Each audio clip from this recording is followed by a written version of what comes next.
What's up? What's up? What's up, ladies and gentlemen, and welcome back to TD Phins Talk, home of the real Miami Dolphin fans. Y'all already know what time it is. It is Friday night, October 2019. Running a little bit late, but we are here right now live for the late night conversation here at TD Phins Talk, where you, all the subscribers, have an opportunity to tune in live to the show. You can join the show. All you have to do is follow the link in the comment section. And I'm posting it right now. Follow the link in the comment section if you want to be a part of the show tonight. You're more than welcome to, man. I love to have you on the show. All you have to do, once again, is follow the link. And let's get it popping, y'all. And shout out to Colin LaRoche, who was just backstage hanging out with me. He gave a donation already. I appreciate the love and support, bro, as always. I see you, man. Matter of fact, we're going to go ahead and bring you out front. Let everybody know what time it is. What's up, Colin? Go. What's up, everybody? Let's go. We're out here repping the big Phins tonight. Fins up. Let's go. Fins up, baby. And shout out to Finsanity5 in the comment section. Hey, Finsanity girl. She said, hey, everyone, I'm listening. Hope you have a great show. Absolutely. Thank you, Finsanity. We need you back, Finsanity. Where you at? Oh, man. I'm not missing tonight. Get up in here, Trav. Shout out to you, homie. We got 2 hours tonight, guys. We're going to try to cut this off in a timely manner at midnight instead of the 1 and 2 a.m. like we used to, man. So get in here as soon as you can, and we're going to go ahead and get started, man. But Colin, man, talk to us, man. What do you think about this weekend with the Bills? All right. So I'm going to tell you this straight up. All right, so we need Fitzpatrick. I think Fitzpatrick's going to come out decently. I mean, I'm not a fan. I can't say that. I just got the Rosen jersey, like I was talking about a second ago. So I'm thinking that it's going to be a defensive game, and I think Mark Walton is going to get some good carries. I'm thinking Rowe is going to step up on defense. I'm thinking Eric Rowe going to step up? Yeah, he's going to step up. He had that nice deflection last game. And our defense was pretty much stepping up in the second half. So I'm thinking that we're going in there, and Bills, we're going to lock up. We're going to lock up just the first two drives. I feel like they're going to score on us. But then once we sink in there about halftime, we're going to at least – I'm going to say we're going to at least have 14 points at halftime. So 14? That's where you put us? Yeah, 14. We're going to have 14 by half. It's going to be 14-17 at half. We're going to be down. And then they're going to substitute Rosen in there because they just want the juice to come out. So, JR3, it's not RG3, it's JR3. Get it so, right. hold on. Let me get this straight. So, you're saying Rosen's going to be inserted in? Yep, they're going to switch it up. It's going to be kind of like the Gators with Emery and Trask, if anyone knows about that. So, they're going to juice up Fitzpatrick, and then they're going to slip Rosen in there for a deep ball, and it's going to get caught. Preston Williams for the touchdown. We're going to win the game 28-24. Fins up. 28-24, man. Yeah, I like that. Y'all heard it from Colin himself. Shout out to Colin being the first one in the building. He excited. He pumped. Show him that Rosen jersey, bro. All right, I'll toss it on. Let's go. Hey, man, I see a lot of jerseys back there, man. I'll show him. Hold on. Man, I'm a Fin for life, baby. That's what I'm talking about. Ooh, I love it, man. That's what's up. What's up, other jerseys to everyone out there? It's crazy. He said it just came in. I see you, man. You jerseyed up on the wall. Miller. I see you. Ooh, and he got the autographs. Landry. Man. Old Tannehill. Since I was a kid, that's too small. Wow. Just got that Fin shirt I had on. You grew up with Tannehill, man. Exactly, right? That's what's up, man. They saying your collection fire, man. And I didn't realize Chase Young is playing tonight, huh? Ohio State. What channel are they on? Y'all know? I didn't even know it was on. I mean, I'm gonna be honest, I didn't know either, man. I had no clue. I'm actually it's 28-3. They up over Northwestern Wildcats, so they ain't playing nobody. Yeah, man. Well, I'm thinking like every time I watch you on Sunday, see, Sunday is the day I won't usually ever put the jersey on. I'm on the show right now. the jersey doesn't come on till Sunday. That's like a rule for me. It's luck. So I mean, but like I can't wear a Dolphins shirt on Sundays. It's game day. Hold on. Did you mess up the luck just now? No. By putting it on? No. You might. This weekend we're repping the Landry jersey. So man, you might be dooming roses, man. We'll have a both on. We'll just put a both on. Oh man, man, don't tell me Chef Julian in the building. Wait, hold on. Let's bring Chef Julian. What up, homie? Chefing it up. What's going on, bro? What's going on? Nothing much, man. Just working. I hear you, man. That's what's up, man. Oh. What'd you say, bro? Just working hard. Nice, man. So let us know though, Julian. What do you think about this weekend versus Buffalo? Colin set us straight. He said Miami gonna win. What you think? Oh, I think he might have cut out. It gives us the best chance to win the game. And as long as this offensive line holds up, you can do some stuff. But I mean, right now, they look like they're showing some promise and everything. Hold, give me 1 second. I'm trying to find something. I'll be right back at home. You're good, man. But yeah, I'll bring you back up front once you're done, bro. But yeah, man, I just think that the Bills' defense is what's going to be tough. It's going to be tough to get over their defense. But hey, Fitzpatrick back in the game. Let's see if this offensive line can start to block. Give him a little love, man. Give a little love, but we shall see, man. We shall see. Yo, TD. Real quick, I wanted to say I've always had this. Every time I'm watching your video, I have this brotherly connection. I could just always feel it. We felt like brothers since day one.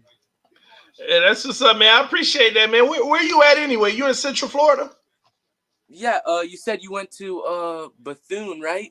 Yeah, that's I right went to Cookman. Daytona. Yeah, I noticed all those Orlando jerseys. D-Land. Oh, D-Land. So you right between Orlando and Daytona, man. Yep. That's what's up, man. Hey, man, they're my old stomping grounds, man. Those my old stomping grounds where I used to be. When I was in college out there, I was juvenile corrections officer out there, man. Hey. Yeah, it was crazy, so man. Have you been to DeLand? Yeah. I mean, it's 10 minutes away. It's right there. Yep. Yeah, it's right there. So I'm just repping the Phins from D-Town. Yeah, that's what's up, man. Oh, I think we back. I think Julian's back. Hold on, let me see. Julian, you back, bro? All right, I'm back, yo. I'm back now. All right, there you go. All right, cool. All right. So man, I'm glad, man. Hello? Yeah, I'm here. You hear me? Yeah, it's breaking in and out. I think it's a bad reception right now. All right. Okay, you can hear me now? Yeah, it's just your video is in and out too. Okay. Dang.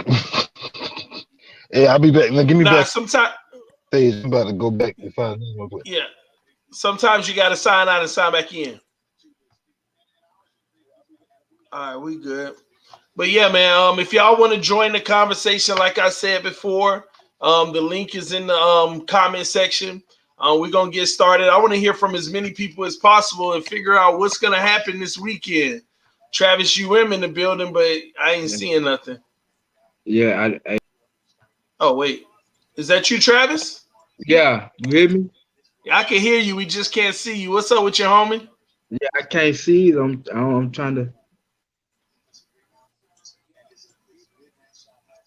I don't know what's going on. Maybe we're having some technical difficulties. But that's all right, man. Anybody else want to come in the room? These guys are backstage. I'll bring them up front whenever I see them. Let me see if this works now. Yeah, it's still cutting in and out for Julian. Hey, guys, no notification. What's up, TD? Man, I'm sorry, Vic. YouTube ain't giving you a notification.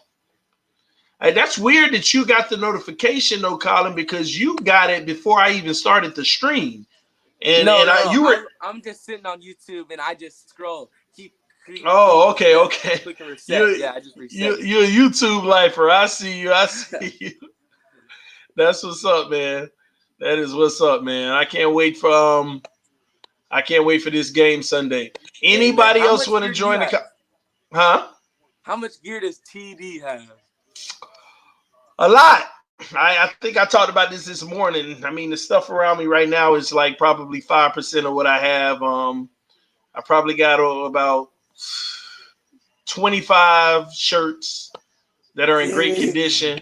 Probably another 15 that are like throwaways that's sitting in there. Some jerseys, a whole bunch of paraphernalia stuff, man. I think I only got probably 12, 13 different hat combinations. He's bossed up.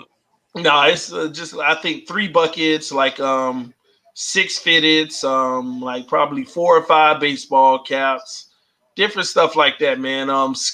Winter scully things, I don't know what you call them, but just a lot of little stuff, man. All kind of little stuff. To the day I die. Everything I get, man, it's baby custom Dolphins, baby. It's baby. What is this? Man, somebody calling me on that app that every time I answer don't even work. So if you're on this live stream right now, you need to click the link and join the conversation. It's not working on my phone, that app anymore. Every time I answer, it doesn't work. We might get a 6 for Drake. Y'all think Drake gonna make it, man? Y'all think Drake gonna make it through or not? What's up, Travis? Go. What's going on, homie? You good? Yeah. That's what's up, man. Hey, Travis, talk to us, man. What's up with Drake, man? I don't know, Drake. Hey, I don't know what's up with Drake. I don't know. Like they might go through trading. They've been trading that. I don't know though. They might trade him and keep walking in the yard. Travis did. The other cat, Sometimes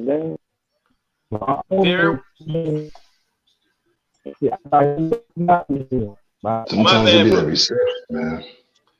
But Rubs, I don't know what it is, but you guys are actually breaking up on me, man. Travis and Julian, y'all still breaking up a little bit. We can hardly hear you. I don't know what's going on, bro. You can hear me now?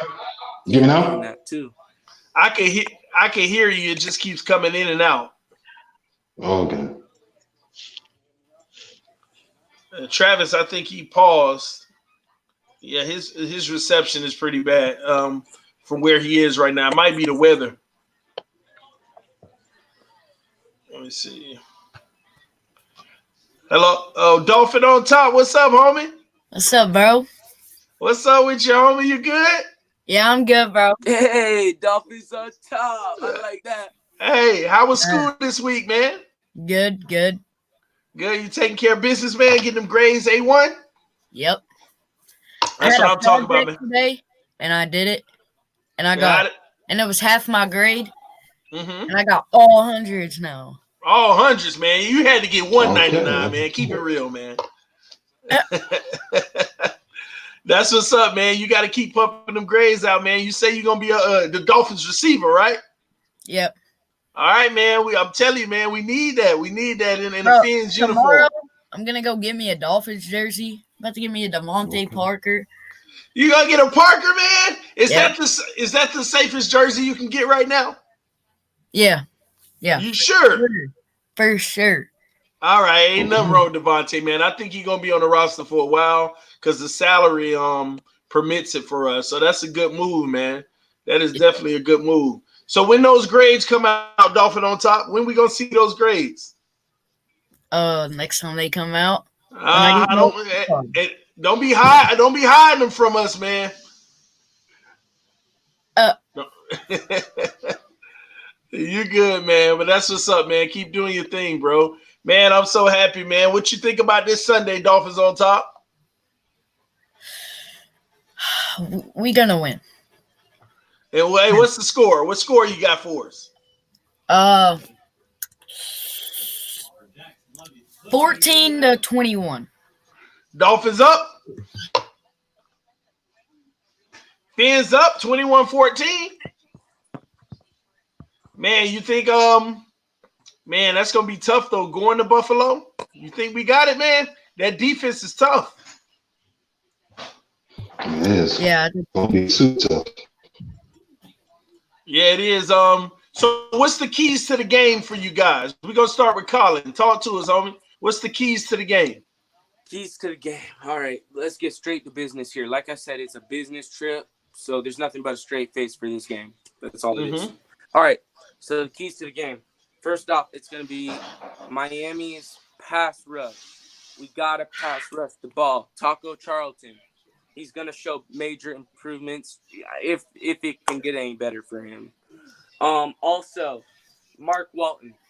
He's got to do something. He's got to do something good like last game. It doesn't all depend on him. I can't say that's a key. Special teams, though, that's definitely a key for this game. At Buffalo, we all know that. And it's going to be another key, I'm thinking. It's going to be linebacker play. That's a big key right there. Linebacker play. We need to see McMullen and what's his name? 50. His name. You said Aguilar? No, but that's 40. Baker. That's what it is. Baker. Okay. He has to step up too. So that's going to be major keys to the game. And whoever scores first, that's a big key to me, always. So a nice observation, man. And I like how you brought up the Mark Walton. He's definitely been an emergence lately, and I hope he can pick up where he left off. That's going to be huge for us. What about you, Chef Jew? What you got, man? What's the keys to the game? All right. Well, one thing, because I watched Dudley Do-Roll, and he said a lot of key points.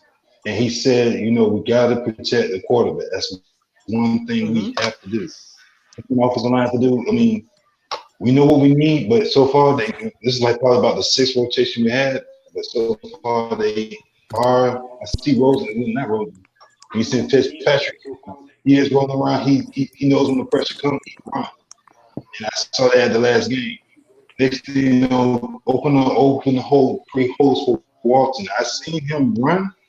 Once he see that hole, he runs through it. We need that pass rush, like Paul said. We need that pass rush. If we don't get the pass rush, Josh Allen's going to have all day in the pocket. And also, we need to control. That's one important thing: control the clock management. If we don't control the clock management, Buffalo defense is going to run over. They have to protect. Keep that defense off the field. That's what's going to hurt us the more. You got to keep them off the field. Our defense needs to step up.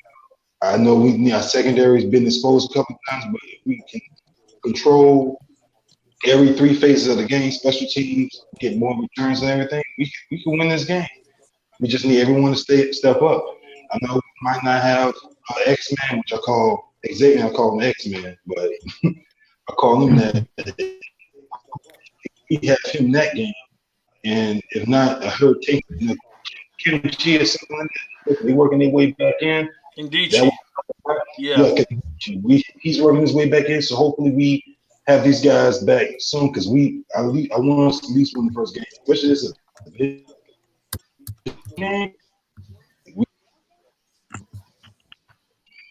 My bad. Hey guys, if any of you have the live stream on in the background, please turn it down because it's creating an echo.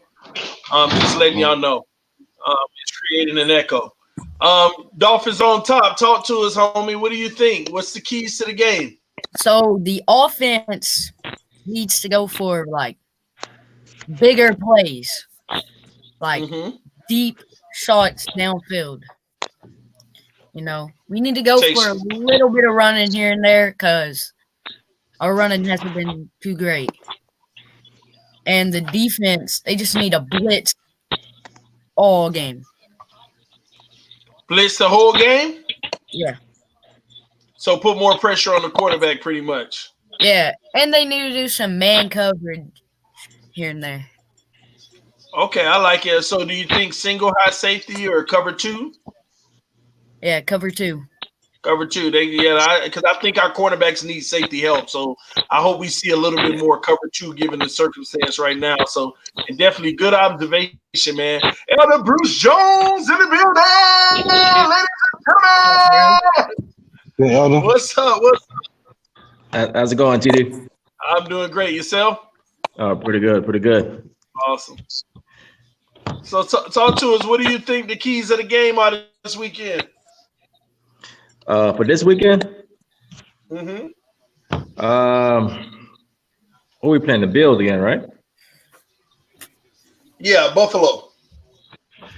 Well, since Fitzpatrick knows pretty much the ins and out of the Bills, hopefully we can establish the running game. And if we can do that, we can get the passing game going. It's in Buffalo. Yeah. Okay. Hopefully we can do good on the road. It'll be tough, man. Mm-hmm. Supposed to be warmer though. Especially. Yeah, but here's my keys to the game, guys. It's only the defense. Whatever defense plays best is going to win this game because their defense is going to play well. But we got to be able to do the same thing to them that they do to us, if not better.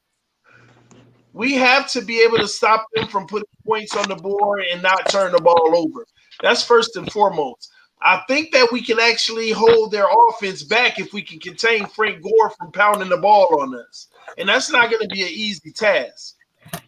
That's going to be the key factor in this game is stopping their run game and playing great defense, not allowing them to score many points. And if we can do that, regardless if their defense plays well and we have a few woes, I think that with Fitzpatrick, we'll eventually get over the hump and make something happen offensively. It has to be the defense. If we don't win this game on the defense, we're not winning this game. I know we want the offense to look better and things like that. That's a given. But it's not going to matter if we can't stop them from scoring. All right. Our secondary is where we're getting milked at. We already don't have a pass rush, but now with our secondary, with the injuries that we have, and on top of, come on, man, that's where it's hurting. So will we be able to provide some pressure? Will we dial up more blitzes? That's what we got to figure out. What'd you say? If we can't get a pass rush on Buffalo, it's gonna be a long day. Very long day. That's the tough part. But last game I was happy because we sent a lot more blitzes. We had 6 guys in the box and showing blitz and actually coming. And I like that about what was going on. But will we continue to do that? And that's what I'm hoping that we can do. And that's the scary part. I mean, people forget that we held the Redskins to 17 points. That was a good defensive showing. People forget that. That was a very good defensive showing what we saw. But can we sustain that against a much better team in Buffalo? And that's going to be the key, man. I really do hope so. What do y'all think? Yeah. Yes. First off, I want to say what's up to EM. I just saw him in the chat. I've been wanting to meet that dude forever. He seems like that. But yes, I definitely think so. For sure. That's just tough, man. So, go ahead. Anybody else? I'm really hoping we can establish that running game. And if we can do that, it'd be much easier on the offense, especially Fitzpatrick. True. If we can establish it. Speaking of the running game, we'll start with you, Elder Bruce Jones. What do you think about this Drake trade block information? Well, he's the last one, I believe, that's on the trading block. Sort of the last of Mohegan, so to speak. He kind of fell off towards, I guess, this year by fumbling the ball, not taking good care of the ball. I really don't want to see him go. But if you can get fair trade value from him at this point in time, then at least a 3rd round pick, I say why not? Getting that. You're not getting that. I don't want to see him go. I mean, for Ajayi, who just came off of a Pro Bowl 1,200-yard season, we got a 4th rounder for. Okay. We're not doing better than a 5th for trading. It's gonna be tough, but you say you don't want to see him go. But do you think that he's the future? Yeah. Well, he's got. It's just like specific quarterbacks. You have to surround them with enough talent around them for them to succeed in their area and their skill set. They tried to make him an every down running back, I believe, if I'm not mistaken. But he's like more or less a 3rd down back. You say, well, but do you want to put so much merit in the guy that we look at as a 3rd down back? I think we need somebody who can be every down back. And do you think that we have somebody like that on our roster? Maybe Walton. Yeah, I think that they're going to play Walton a lot more, though. What about you? What about yourself? Colin's gone. What about you, Dolphin EM? Not Dolphins EM. Dolphins on top. What's your thoughts about Drake? Drake's a good running back. Why are we trading him? It's the real question. Well, he is good. Yeah, it's a tornado warning right now. Sorry, guys. Just getting an alert on the TV. We're under a tornado warning. Let me hold my Miami Miracle ball so I can be safe, you know. Hey. Oh, man. But yes, I heard you say something about Drake's speedy. He could break some tackles here and there. Why are we trading him? He's good. Yeah, but he keep fumbling the ball and he's not being very productive at times, man. Yeah. It's tough. Drake, that's true, but... See, everyone says he would have had that 2-point conversion. No.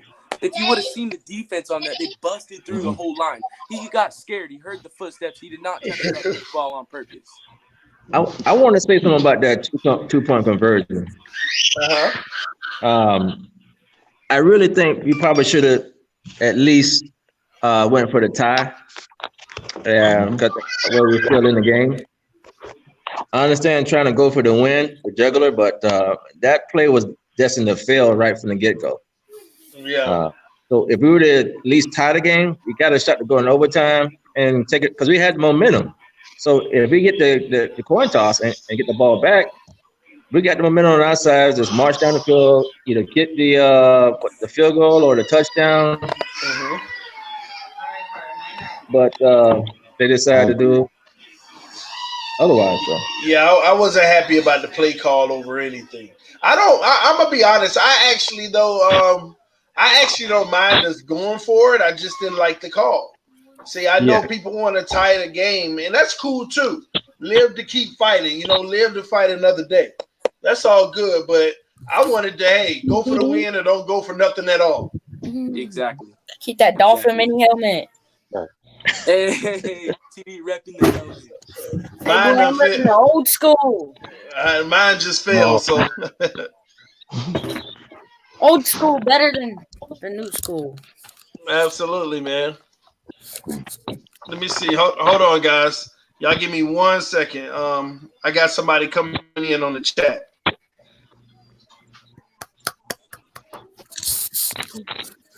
People.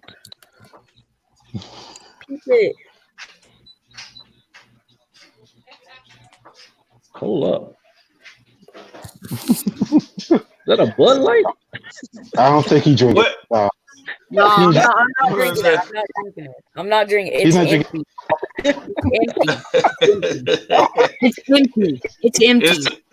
My dad actually drank it. It's empty. It's empty. I just keep it in my collection. We have to make sure Dolphins on top. We don't want them shutting us down, man. It's empty. It's empty. See? You're good, bro. We believe you, man. We believe you. We definitely believe you, man. It's all good. Yo, oh man. No. Yo, so I've always in the first one in the room in the morning. I wake up. I wanted to tell you, I wake up because I do a landscaping job. So I wake up at around 5, and then I get to work. We get to the shop about 6:30. Next thing we know, I'm hooked up to the Bluetooth in the truck. I got everyone in the truck watching TV. My best friend's a Dallas Cowboys fan, just like your wife is. So it's like it compares like a that. Dallas Cowboy fan, like my wife. Mom's a Cowboys fan. Your mom's a Cowboy fan. Dolphins on top. Yeah, and my dad's a Dolphins fan, so it's kind of like. I see why your dad drunk the. Okay, now it makes sense. Yeah. My uncle a Cowboys fan, so my brother that's a Cowboys fan. So yeah, I gotta deal with. Like everybody on my mom's pod is a Cowboys fan. Listen, man, y'all keep naming family members as Cowboy fans, and y'all haven't denounced them yet. Tighten up, Dolphin fans. My brother is a Cardinals fan. I was just playing, baby. I was just playing. It was a joke. My brother likes the Cardinals. Oh man. Man, hold on. I'm still waiting on my guest to come in. This is one more. No, get that out of here. Oh my gosh, who was that with the Dolphin helmet? What was that? I had a Cowboys fan, and that's a Cowboy. I need to get that out of here. Dolphins get it out of here, man. Vic said, "What's up, Hillary?" Wait next year. Wait next year. We're going 14-2 or 16-2. Oh, I hope so. What's up, Quinn Riddle? Shout out to you, homie. What's going on? I'm good, man. I'm glad to have you on, man. Hey, why don't you tell us real quick, since your first time in the building, what's your thoughts on this Saturday? I mean, this Sunday. I think we might win. We might pull out the win. Mike, what's up with this Mike talk? Nah, but I believe in the team. I see progress every week, so that's all I care about. I see progress. So, what do you think the keys of the game will be?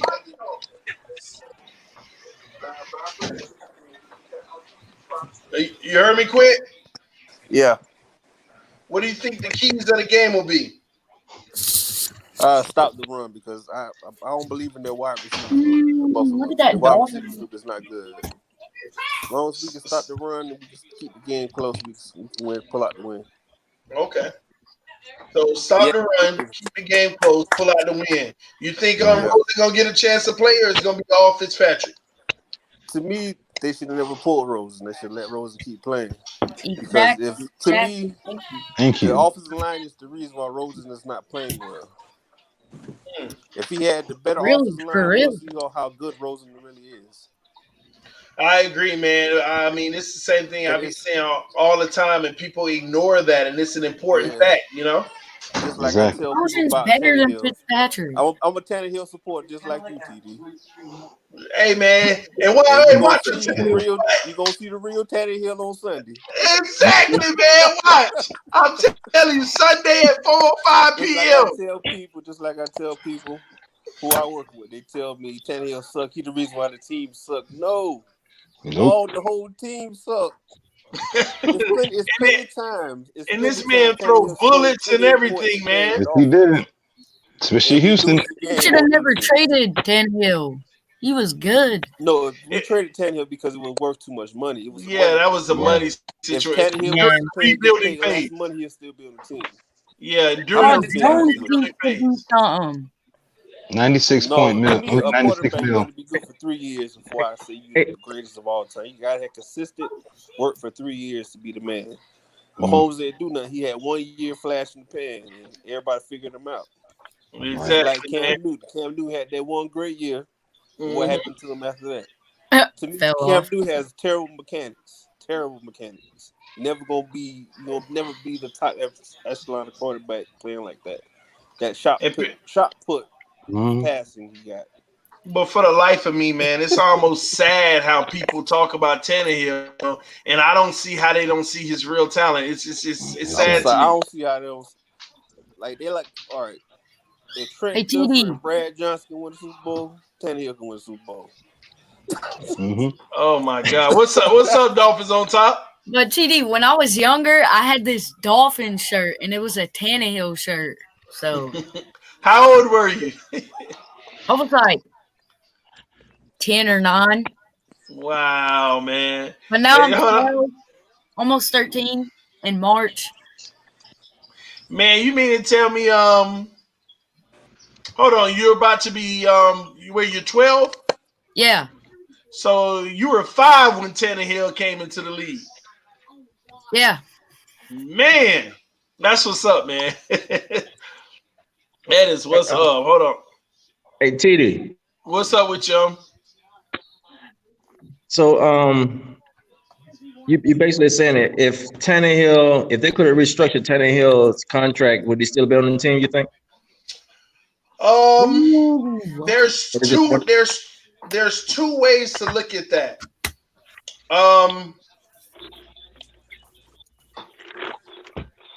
I don't think they wouldn't have restructured his deal because they didn't know if you don't go into a whole rebuild with a guy that you're still trying to figure out if he's the answer, because this year wouldn't have told you if he's still the answer or not. You see what I mean? Okay. This year wouldn't give you any answers. You can, like, the logic that we use of saying we don't know what Tannehill is because he never had what he needed around him, right? Right. Having him this year, would we have found out? No. It would have been an even worse situation. You see what I mean? So they had to go ahead and move on and reset and go ahead and carry that $19 million over to the next season. Because you're able to carry some of the cap that you save over. He actually, people forget, Tannehill did us a huge favor, bro. He allowed us to shred his contract at the end. Right. He said, okay, that's fine. He did that for us. We shredded the contract, and he basically signed the deal with Tennessee, and we paid some of that salary as appreciation to that. Yeah. So that way, this would be the only year that we had any hard cap hit on him. So we're good after this year in that regard. So that's where we are with Tannehill. But I got I got a guest coming in real quick. He's gonna ask y'all some questions. Want to see what y'all think. All right. All right.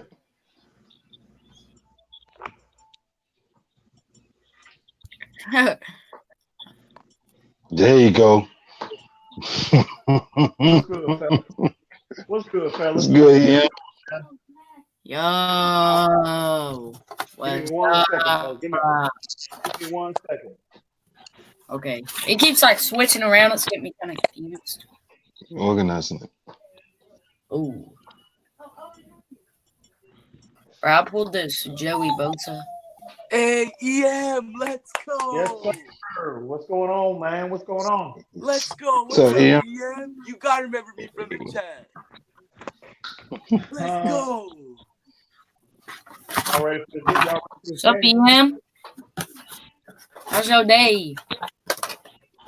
Y'all ready for this game Sunday, fellas? Oh, yeah. Yeah. Ready. What's your intake? Man. Dang, I can't even hear EM. Can you hear me? Yes, I can hear you. I can hear you. Yeah, bro. I'm just I'm always follow my team and watch my team, but I'm just numb here. I'm looking for March, bro. Being honest with you, I'm looking for my team and watch my team, looking for March.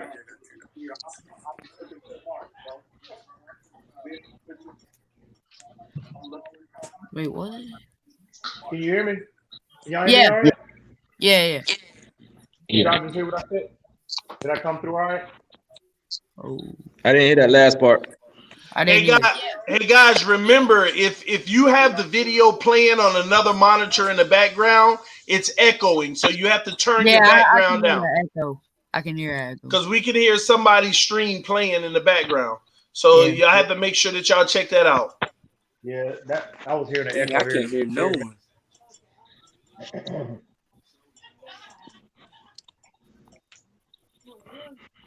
It's like I can hear you guys off the TV, but not off the phone. Wait, can you hear me? Yeah, I can hear you. That's about it. I can only hear you on top. Can y'all hear me all right? Yeah, I can hear you all right. Okay. Okay. But yeah, what I'm Sunday morning, I'm looking to see how our defense performs Sunday. Hopefully, TD, Wait, Ian, your mic it cuts out for a little. does it? Hang Yeah, on, bro. it comes back. It might be because my head. It might be because my headphones. Can you hear me better now? Yeah. Okay.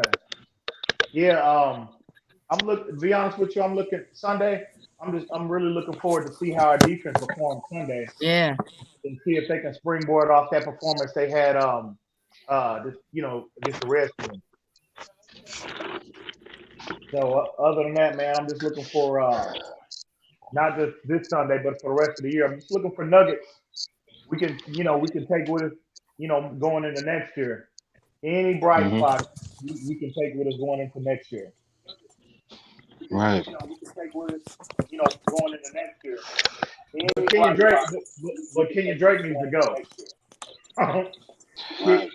I really don't agree with that. Well, my take on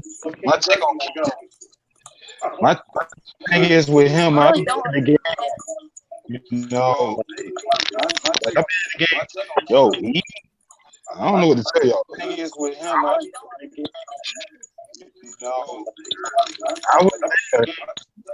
Can y'all hear that? There's a lot of echo in the background. Yeah, it is. Hold on. Let me see. Let me try to figure out who it is. This Someone's echoing. I know it's not me. I don't get the Hold on, guys. Let me see. Somebody's echoing. Half the people for no reason. Hold on, I'll figure out who's echoing. I don't know if you can hear me, bro. I'm gonna exit out, try to join back in. Is that good? All right, that's fine. Yeah. Yeah. Hello. That's all I can hear is Dolphins on top. Colin, is there a? Oh, never mind. Can y'all hear me all right? Yeah. Okay. Yeah, we good. Okay. Okay. So what were you saying about Kenyan Drake, EM? Yeah, bro. I think it's just time, man.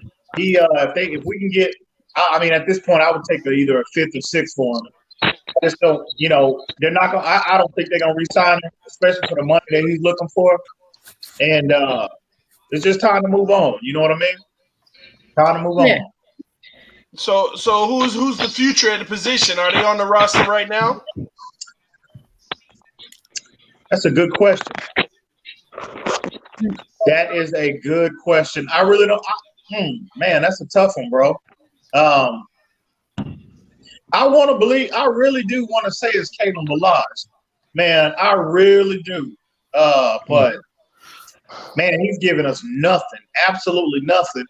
And then you get a player like Mark Walton coming in there, and like last week, and like I'm high on Mark Walton anyway. I mean, I think we talked about this before, but I want to believe in Kalen Balazs, man, but he has given us absolutely nothing this year. It's tough for me. I can't. I'm not going to say that I'm totally out on Kalen Balazs. I think he should be brought back. And but to answer your question, I'm leaning towards no. I think they'll probably seek an upgrade through the draft, I think. Hey, Nick Suarez, what's your thoughts on this, man? What's up, Fit fans? How's everybody? We good, bro. I agree with EM Dolphins. Kenyan Drake got to go. His performance hasn't been subpar, and we've had him on the team for a while now. As far as the future, and this goes with any players, whoever sticks around during the tough times and is able to shine with what they have around them is going to stay. And all these other positions, we're just going to have to fill through either the draft or a free agency. But I feel like there's a little bit more behind the curtain stuff when it comes to Kenyan Drake and maybe his attitude toward everyone that's in the building or how many touches he gets or whatnot. But I think this was brought up before. We need a back that's able to be able to get those touches all the time, not no, third down back. He's great when it comes to catching the ball and possibly making some plays if he has a little bit of room, but he's not our guy. And as far as the future, I don't think we can solidify who our future back could be right now. But I really do like Walton, and I think he's going to shine this season. And whether he gets that premier back position is all up to him. Nice. Hey, EM, I don't know if you can hear me, but your playback, it's yours. Your playback can be heard through the it's looping back through. My playback? Yeah, are you using a headset or? Well, I took my headsets off. Oh, okay. Because what I did is I muted everybody one by one, and it was coming from yours, the playback. You want me to log back out and try to get back in? I mean, that's fine. We'll see if that works. I just think that your mic is picking up the playback. Okay. All right. Let's see here. Make sure. Oh, there he is. My bad, Colin. I was looking for you, man. I'm back. Now I can hear That's what's up. Hey, but good take, Nick. Good take, Nick. But we didn't hear from. Did we get your prediction this weekend, Nick? I'm always going to root for the Phins, but just like Coach Flores says, we just need to improve in every aspect of the game, and we got to stop Frank Gore. We got to hold the line, and we got to run the ball. And we could run the ball, then we could dictate the whole game with play action, stuff like that, and be able to let Fitzpatrick rip. And I think it's a smart move on Coach Flores' part, just due to the fact that Fitzpatrick is a veteran and he's played with that team before, so he might be able to read the defense a little faster, a little better, know a little more of the ins and outs, and be able to really sling the ball when we need it. But the Bills' defense, it's nothing to laugh at. So it's going to be a real test to both lines, offensive and defensive lines. But as far as a prediction, I think it's going to be somewhere around like a 17-10 game. I don't think it's going to be a really high scoring game. You got the Phins having 17. Absolutely. That's what's up, man. That's what's up. And guys, just so you know, we have a few people backstage. Who was the first one in the room? Because I want to make sure I rotate the right people in. It was me. All right. Well, Colin, you stick around if you want to come back through, man. I'll get you back in a moment. All right. All right. I just want to say thanks for letting me in, TD. Also, I saw some people comment Colin is lit. You can check out the channel at Colin LaRose too. Yeah, I hit him up, man. Colin LaRose on YouTube, baby. Hey. Appreciate you, bro. Thanks, Colin. See you, boy. That's what's up, man. Quick, man. You back? You back with us, Quick? Yeah, I'm back. All right, man. That's what's up, man. All right, so guys, I want to shift gears real quick about around the league with the NFL, the state of the NFL. What's your guys' thoughts on the Patrick Mahomes injury? Do you think the Chiefs still make the playoffs? No. Why not? Why not? Yeah. Because if they get a backup quarterback, then he's just gonna suck. They still gonna make the playoffs. Now remember, this is Matt Moore. Who said they're still gonna make the playoffs? Wait, when we had Matt Moore? Oh, I knew we were still making it. Yeah, the Chiefs have. I think more got them. I think more. I think they'll still make the playoffs, Diddy. Especially if Matt Moore be consistent in his play, and just he has the supporting cast around him. So I believe if he makes the right throws and without turning the ball over, they probably can make it through it until Patrick Mahomes gets back from his injury. Well, here's my dilemma with that, Minister Bruce Jones. Here's my dilemma. Do you think they're going to beat a Green Bay Packers without Mahomes? No. Do you think they're going to beat the Minnesota Vikings without Mahomes? No. Do you think that they're going to beat the Tennessee Titans, the 8th ranked defense, without Mahomes? Actually, no. Now that's the next 3 games they have, and that'll make them 500. That right there will make them 500. Okay. Now after the results of the MRI, they said that he's good. Now some reports say his knee don't even look like a knee right now, but I give him 4 weeks. Okay. Now, do you think that without Mahomes they're going to beat the Chargers? Yeah. It's a possibility. I think they will. And now watch this. Let's say we give it to them. That would make them 6-5. Do you think they're going to beat the Raiders? Yeah. That's 7-5. But then they have to go on the road to the Patriots. Oh no. No. You see, it's hard to win as it is on the road. Defense and offense. So now there's 7. Now they're 7-6. In their last 3 games, they have to play the Broncos, the Bears, and the Chargers. They got to win all 3 of those games to get in. I'm not saying they can't, but do you see how tough it might be? It's a tough road now because of the injury. It makes it tougher. Yeah. I actually think they missed the playoffs, guys. I do too.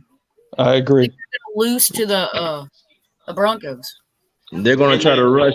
They might try to rush back Patrick Mahomes sooner than if that's the case. And that will not be good. Yeah, that will not be good at all. More, and then you have to stay out longer. With Matt Moore,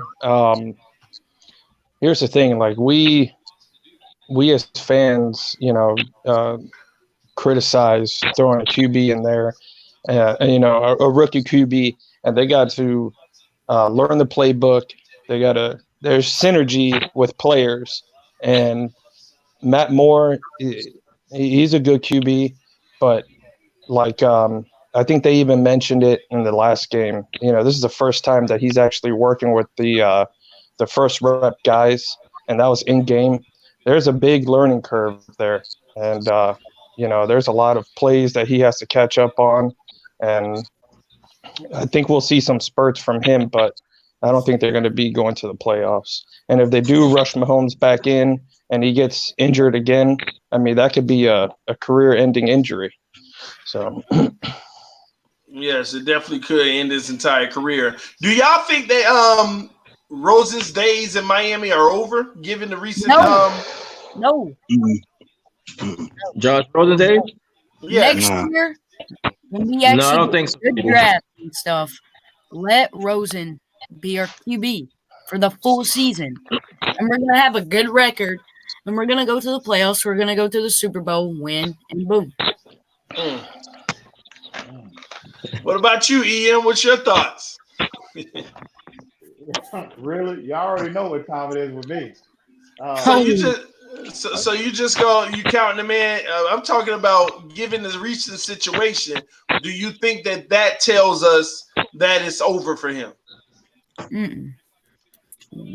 As far as being the starter is concerned, or you mean just on the roster? Period. Starter. Oh yeah. I think they. Like I said, I just don't feel like they're really that high on him. I just really don't. I don't get that feeling. And when they asked Coach Flores, the other day about can they get a fair assessment on him, and man, the look that he gave that reporter, he said, we already have a firm and fair assessment of this player. So me now, I'm not a mind reader, but what in my mind, the way it looked to me is that he's letting you know we already know what we have. That's why we drafted a quarterback early next come April. So you still gonna hold on to us drafting a quarterback come April? You know what though? I think Josh should be brought back though. You know what I mean? I think he should be brought back. But however, I think we should draft a quarterback early, in April.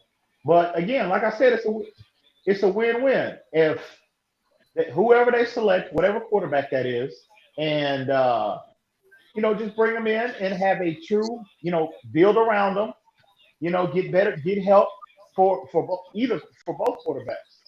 Have them have a true quarterback competition. And again, if Rosen, if he performs well, okay, you ride with him. And if whoever that other quarterback is, if they perform well, the best, ride with them. And then, like I said, either way, you can have that asset sitting there and you can dangle as far as you can get compensation for them. So, it doesn't matter to me. If Rosen turns out to be the guy, I'm all for it. If not, Tua, whoever they select, that's fine as well. But I just think, I'm not saying just scrap the Josh Rosen plan, but I think he should be. I think they should bring him back because I do feel, to be honest with you, I do feel kind of bad for him. First in Arizona, now Miami, have teams just totally just give up on him like that. It's got to be killing his confidence, bro. Yeah. His confidence got to be shot right now. I agree. If they gave up on him, right? Yeah. But even pulling him like that, you know what I mean? Even yanking him out again. And I don't necessarily agree with that. I'm a believer that if you're gonna make a decision, and I get he's not playing well. But man, you just yanking him and in and out of. I don't see how a quarterback can get their rhythm and get their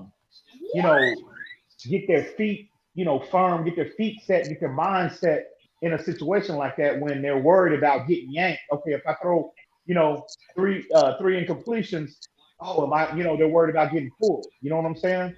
So it's a tough situation for him, but I think ultimately, if he uses that, if he channels that in the right direction, it can make him a better player.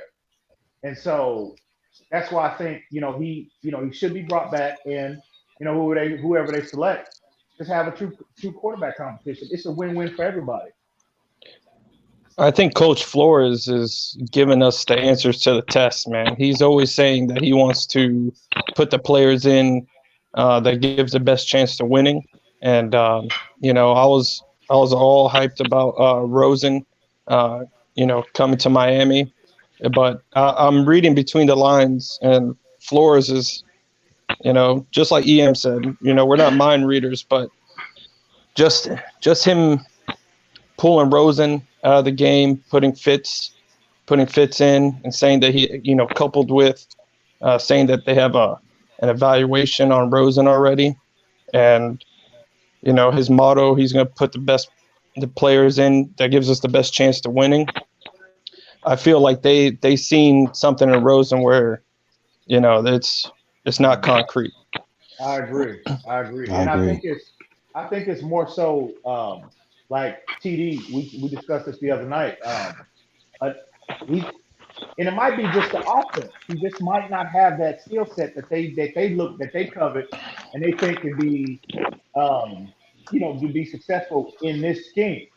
You know what I mean? He just might not have that skill set, and they might see somebody else that might because like we talked about the other day, Rich Gannon, when he during the game Sunday, Rich Gannon basically broke down and told the world what Josh Rosen's game is and where he struggles. Like that when they brought Fitzpatrick in and he threw that he threw that when he threw that pass to Mike Gesicki and he caught it. He caught that big game Sunday, and he basically I'm paraphrasing here, but he basically said Josh Rosen would never ever attempt a pass like that because he doesn't have that. He never would attempt a pass like that because he don't have that skill set. And I just think they took a flyer on him, and hopefully they had a mindset, well, maybe we can strike gold. But I just think he's just not a fit within his offense. I don't think. Now, can he be coached up? We've seen players fail in one city and then go to another one and turn out to be something. So can he be coached up? I hope so. But the way it's looking now, bro, I think Josh Rosen's his tenure in Miami is going to be a short one. Oh, man. Well, if that's the case, I guess Joe Burrow's on his way, y'all. He's on his way. Hey, here we go with the Burrows hype train. Here we go, y'all. Hey, I'm on the Burrows. I want to see, like everybody's hype about this November 9th game. I'm gonna sit down and watch it. I'm really not sold on the tour. I'm not, because like I always kept believing, every time Alabama quarterbacks come in the NFL, they don't never last. They don't never be that great, and that's why I'm not sold on tour, because it's always happening. I'm looking at Burrows. TD, I heard you watch your video earlier today, and you said a lot of key points. His accuracy is better than Tua's. It is. That just okay. Wait, hold on, Ian. I know you. Go ahead. Go ahead. No, you good. You good. But with Rosen, I feel like he needs to be coached. Especially in this league, he needs to be coached, because I seen, like I said, I be at the games, I'm watching him. He got that present where he about to get set, but right now with the offensive line we got, you really can't see what he can really do. I believe you could put him behind a great offensive line, like take Dallas or take KC's offensive line and put him there, we probably may see what he can do. Now, if he has supporting cast from the receivers, then you can really see what's going on. But let me ask you a thing earlier, TD, with Drake. I've been there with the miracle. I've been there with all that. I've been at the games where he fumbled and stuff. I love Drake, but if he keeps this up, I mean, right now you could get at least a fifth pick for him if they trade him. Listen, man, I don't even know if anybody's gonna want to trade for Drake, to be honest with you. At this point, I think the Rams. Who did you think? The Rams. The Rams, have they inquired? Yeah, I saw. Well, they didn't say the Rams, but I saw a report where it's been to like 5 teams have inquired about Kenyan Drake's availability. So the Rams might have been one of them teams, but they didn't specify which teams. But nobody pulled the trigger. Well, we'll find out pretty soon. But in regards to Rosen, guys, I just have a different theory, man. I just really do believe that they don't want this guy to get hurt going up against Buffalo with the way our line is. And we got 2 offensive linemen that won't be playing. 2 of the guys they consider a starter that's going to be out. I just really think that when they say Fitz gives us the best chance to win, is because Fitz gives us the best chance to absorb abuse. That's just the way that I see it. And I could be wrong. Of course. But you can see it from the beginning of the season. Yeah, but that's why they didn't want him to play. Yeah, but that's why they did that as well. And I told y'all we should have been playing Fitz even longer, because why you got Rosen out there taking this abuse? I've been saying that the whole time. But they are kind of confused in the way that they're doing it. I agree. Hey, TD, you think Flo is playing poker where everybody else not trying to see his hand, because it's very Belichick-like. We're losing games, so I don't know what we're doing. We're losing games. So at the end of the day, the poker skills ain't showing up yet. The poker skills, I mean, he going, man. Flores. I don't know. No one Flores got knows. a. I don't know if y'all know how No. to play poker, but Flores got an open-ended straight, and it don't matter because the person across from him done flopped quads, and he don't know it. He's still looking. That's how I feel. He's still waiting on his one card, but he been beat since the beginning. Right. So I don't know. I was listening to somebody earlier, and they were saying about they want to evaluate. They're trying to evaluate more accurately the rest of the offensive roster, and they can't do that with Rosen, which is if this report is true, that's alarming. Who said that? Who said that? It was a podcast called Finish to Win It, and I was listening to them. Listen, I keep making the same argument, EM, the other way around. You can't fairly evaluate Rosen with the situation he in. He ain't got a run game. He ain't got a run game. The defense ain't doing nothing, and he ain't even got the protection he needs. So that goes so many ways. It goes so many ways. But you're right. You're right. You can't evaluate the rest of the talent, but you also can't evaluate him. But see, here's what I mean by early anyway. This is what I mean by at this point in time. Now, at this point in time, as we're talking about this issue with Josh Rosen, this is what I mean by. If you remember when Flores and them, when they hired them in their coaching staff, they talked about the responsibilities that they have, that they put on their quarterback and what they require of their quarterback. And one of the main issues was about how they have to grasp and be able to set protection according to whatever the defense is doing. And if you look at, I think Sunday was a perfect illustration as to what Josh Rosen is struggling with. Because look at how the protection was with him, and look at how when Fitzpatrick came in about how the protection was significantly better.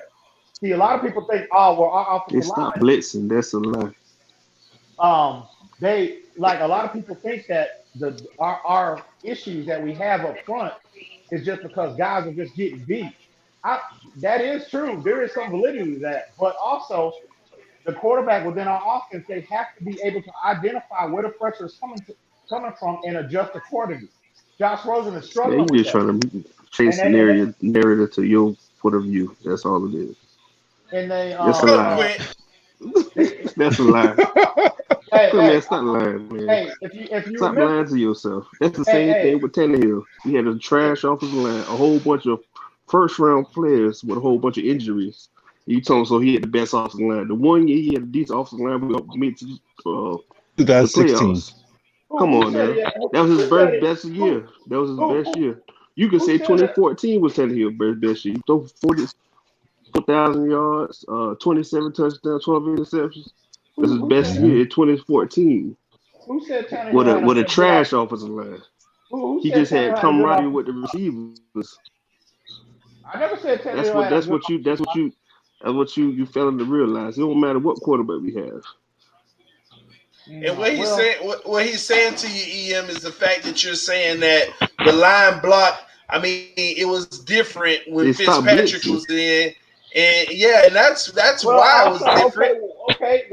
They stopped blitzing. That's all it is. Okay, well, why did they stop? It's like the Cowboys. They blitz on one side. They blitz off the weak side every time. That's when they get murdered by a good quarterback. Okay, you got to ask yourself, well, why they stop blitzing? Because Fitzpatrick, he was making a proper read. Fitzpatrick was getting blitzed the whole time on the Baltimore Ravens and couldn't do nothing. Well, you know what Come I mean? on, man. If you're gonna make the narrative to your way of thinking, that's how it's gonna be. Hey, do you remember the reports that came out in the spring of the issues that was happening? Do you remember that? You recall? I can't hear you because it's breaking up. Can you hear me? Can you hear me better now? Yeah, my bad, y'all. I think I'm freezing on my end. Can y'all hear me? Yeah. I can hear you. Do you remember? Do you recall the reports that was coming out about Josh Rosen in the spring, the issues that he was having? You But you recall gotta that? understand, he a second-year quarterback. It Hey, takes 3 years for you to evaluate a quarterback. The quarterback to be good. I understand How that. long? Let me ask you a question. How long it No, took Aaron Rodgers to be the man? Three to 4 years before he became the man. Aaron hey, Rodgers was 28 years old when he won Super Bowl. That's when he first started 2 years after he hey, started. I am Am I not. right or wrong? Am I right I'm or not. wrong? I'm not disputing that. I'm just saying the But issues that he that's the has thing. today. Everybody want microwave success when it's not going to work like that. It takes 2 to 3 years to evaluate a quarterback. Just like back in the day, it take 2 to 3 years to evaluate a wide receiver. That's why I get tired of people saying Devontae Parker is a bust. He's not a bust. He came to the league hurt. How you going to evaluate somebody who came to the league hurt? You Well, understand what I'm saying? Come on now, dude. look. I love this This game. You can't tell me nothing about this game. Hey, I love the Dolphins. hey, this was hey, it. check this out. Hey, check this out. I'm not saying that. I always said that he needs to be brought back. He could be coached. Could he be coached up? That's a strong possibility. I'm just highlighting the issues that he's having today. That's what I said. That's not an issue. That's a coaching issue. If No. you're a player that you're coaching, not grasping it, that's your fault as a coach. I Well, coached why? before. If you not the player not grasping what you teaching them, it's your fault. Okay. Well, why is the other guy? I'm gonna say this. I used to coach little league football, little league basketball. I had a player who couldn't dribble basketball or shoot. By the end of the season, he was my best player because he wanted it. Okay, well, why You is the other guy understand? getting it? Why is the other guy getting it and he's not? Why is the other guy getting it? Been in the league for 20 years. What? Been in the Okay, league well, for 20 years. you can even go to the other guy that got him. That's the third string quarterback. He looked better than all. He looked better than both of them during the preseason. But that's preseason, dude. Rosen looked good in the preseason too. But all I'm saying is, all I'm highlighting is, it's been consistent. The issues with Josh Rosen. That's all I'm saying. Could he improve? Could he be coached up? Absolutely. He has talent. That's what I said was he needs to be brought back. He has not shown enough for Miami to ignore a quarterback. To me, I believe he showed a glimpses of things he did with the trash offensive line. Okay, like what? He escaped the pocket, throw the ball down the field. Even in the pass game, he was getting hit and throwing the ball to an open receiver, even though it was a screen pass. He was doing the proper thing. You understand what I'm saying? Only thing you can say he's not reading the defense correctly. And that's the most important thing. That's the most important thing to do. But that's coaching. That's coaching. No, that's when you come off the field, you're supposed to be over there talking to the young man. You're not supposed to just leave him by himself for him to sulk. No, I'm sorry, bro. Josh Rosen, he just hasn't done enough. He has but you only been leaving 2 years. It takes 3 years to evaluate a quarterback. 3 years. Okay, Baker Mayfield been in the league the same amount of time. Baker Mayfield can't read no defense. He goes to the first read. He's the one read quarterback. When that first read is not open, he is panicking. He's running off his spot. And it's proven. It's everywhere. You can see it. Did you see and I'm not gonna lie to you. I like the Baker Mayfield last year. He's a one read quarterback. When that first read is not open, oh my God, he panicking, looking like a deer in the headlights. Hey, did you see Sam Darnold Sunday? Sam Darnold is a better quarterback. He's almost like Andrew Luck. He can take a hit. He can spin off. Come on, now. It take 2-3 people to tackle him, man. Come on now. You know it's true. He got a better arm. He got everything. Well, again, they're evaluating these prospects that's coming out this year. They might be just that much more talented than Josh Rosen, which is why. To me, Jacob Eason is the most talented quarterback in college football right now, but nobody talking about him because everybody on that tour training. He's a one-read quarterback with a bomb, but he got 3 wide receivers going off the first round, second round. He got 3 offensive linemen going in the first round. Got a running back going the second round. Hey. To me, you can't evaluate a quarterback who's already at his best, in college. You got to find a quarterback who got warts, who can be coached. All due respect. You understand? No quarterback came to the league who was wrong in college. Okay. All due respect, bro. Palmer from USC, he was good. What happened to him? There was no pro. Hold on, Quint. Let him respond, Quint. Go ahead. But I had to get on the show to put him in play TV. I'm sorry. I don't like how you disrespect me. my place? Oh, okay. Well, I was going. Because if you just interrupting people, so I'm just gonna do it back to you. That's be bigger than that. It's no disrespect. It's all out of love, man. It's all out of love. Hey, check this. Hey, put me in my place. Well, I was going. Hey, man. I was gonna say, look, I reserved my tour debate for Tuesday, but since you gonna put me in my place, I got something for you too, baby. Go ahead, man. Go ahead. Nah. I'll reserve my tour debate for Tuesday. Hey, what up, Kane Goat 6? I see you in the building, man. What's up, man? We can't hear you. No audio. I had to do the same thing. You might have to leave out and come back in. We want you to join, man. So probably leave out and come right back in.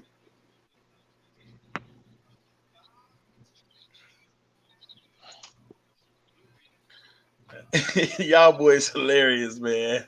Hey man, I'm sorry, man, but it's I'm gonna break down your homie tour for you real quick. He really, you watched the last game, right? Wait, you watched the last game. You watched the last game, right? You really want that business, don't you? Did you watch the last game? Oh, absolutely. He watched it. His head does not swivel across the field. See first, the second, third read. His head swivels to the first receiver he see. He wide open all the time. Okay, so he gonna throw the ball to that person all the time. You got that same. Come on now, you got receivers on the sideline betting who gonna get the touchdown pass. Well, because there's always one person running the deep route. Come on now, dude. For me to okay. Look at Jalen Hurts. Look at Jalen Hurts at Oklahoma. Hey, look. Jalen Hurts is a RPO quarterback. RPO. He's a run pass option quarterback. He'll be good. Can I respond? Can I respond? Do I get a chance? Go ahead. I'm sorry, brother. Go ahead. Hey, check this out. Look at here. Before I engage, I was going to engage in this conversation, but I thought you was going to come with something that of some substance about this particular prospect. He gonna use. Don't run. Because all you doing, I already know. I already know what time it is. You basically saying the same general foolishness that everybody else. I go deeper than that, man. It's more than that. The same narrative that his daddy still get him whoopings. That's a red flag to me. Why would your parents leave from Hawaii to come follow you, and your little brother go to the same school? That's an issue to me.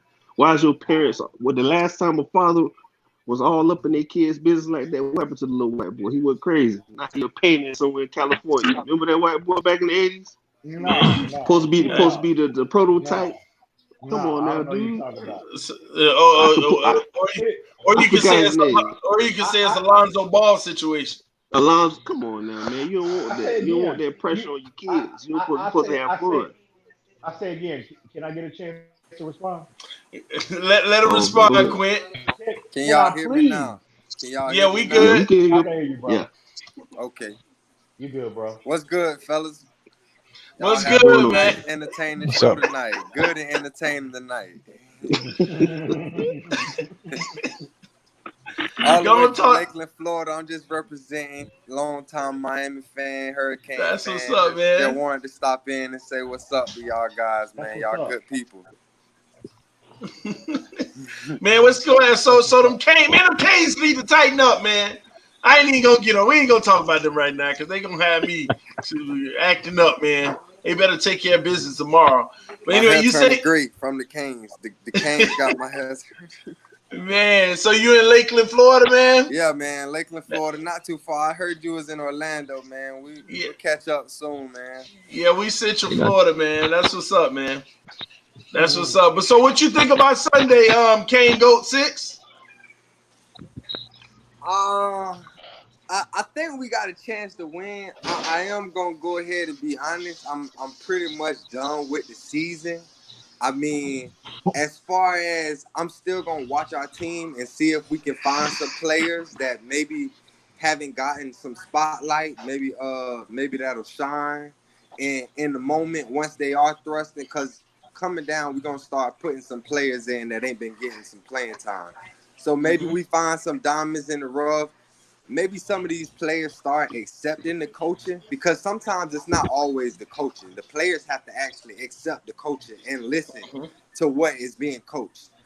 And if you're not buying into the system, of course the system isn't going to work.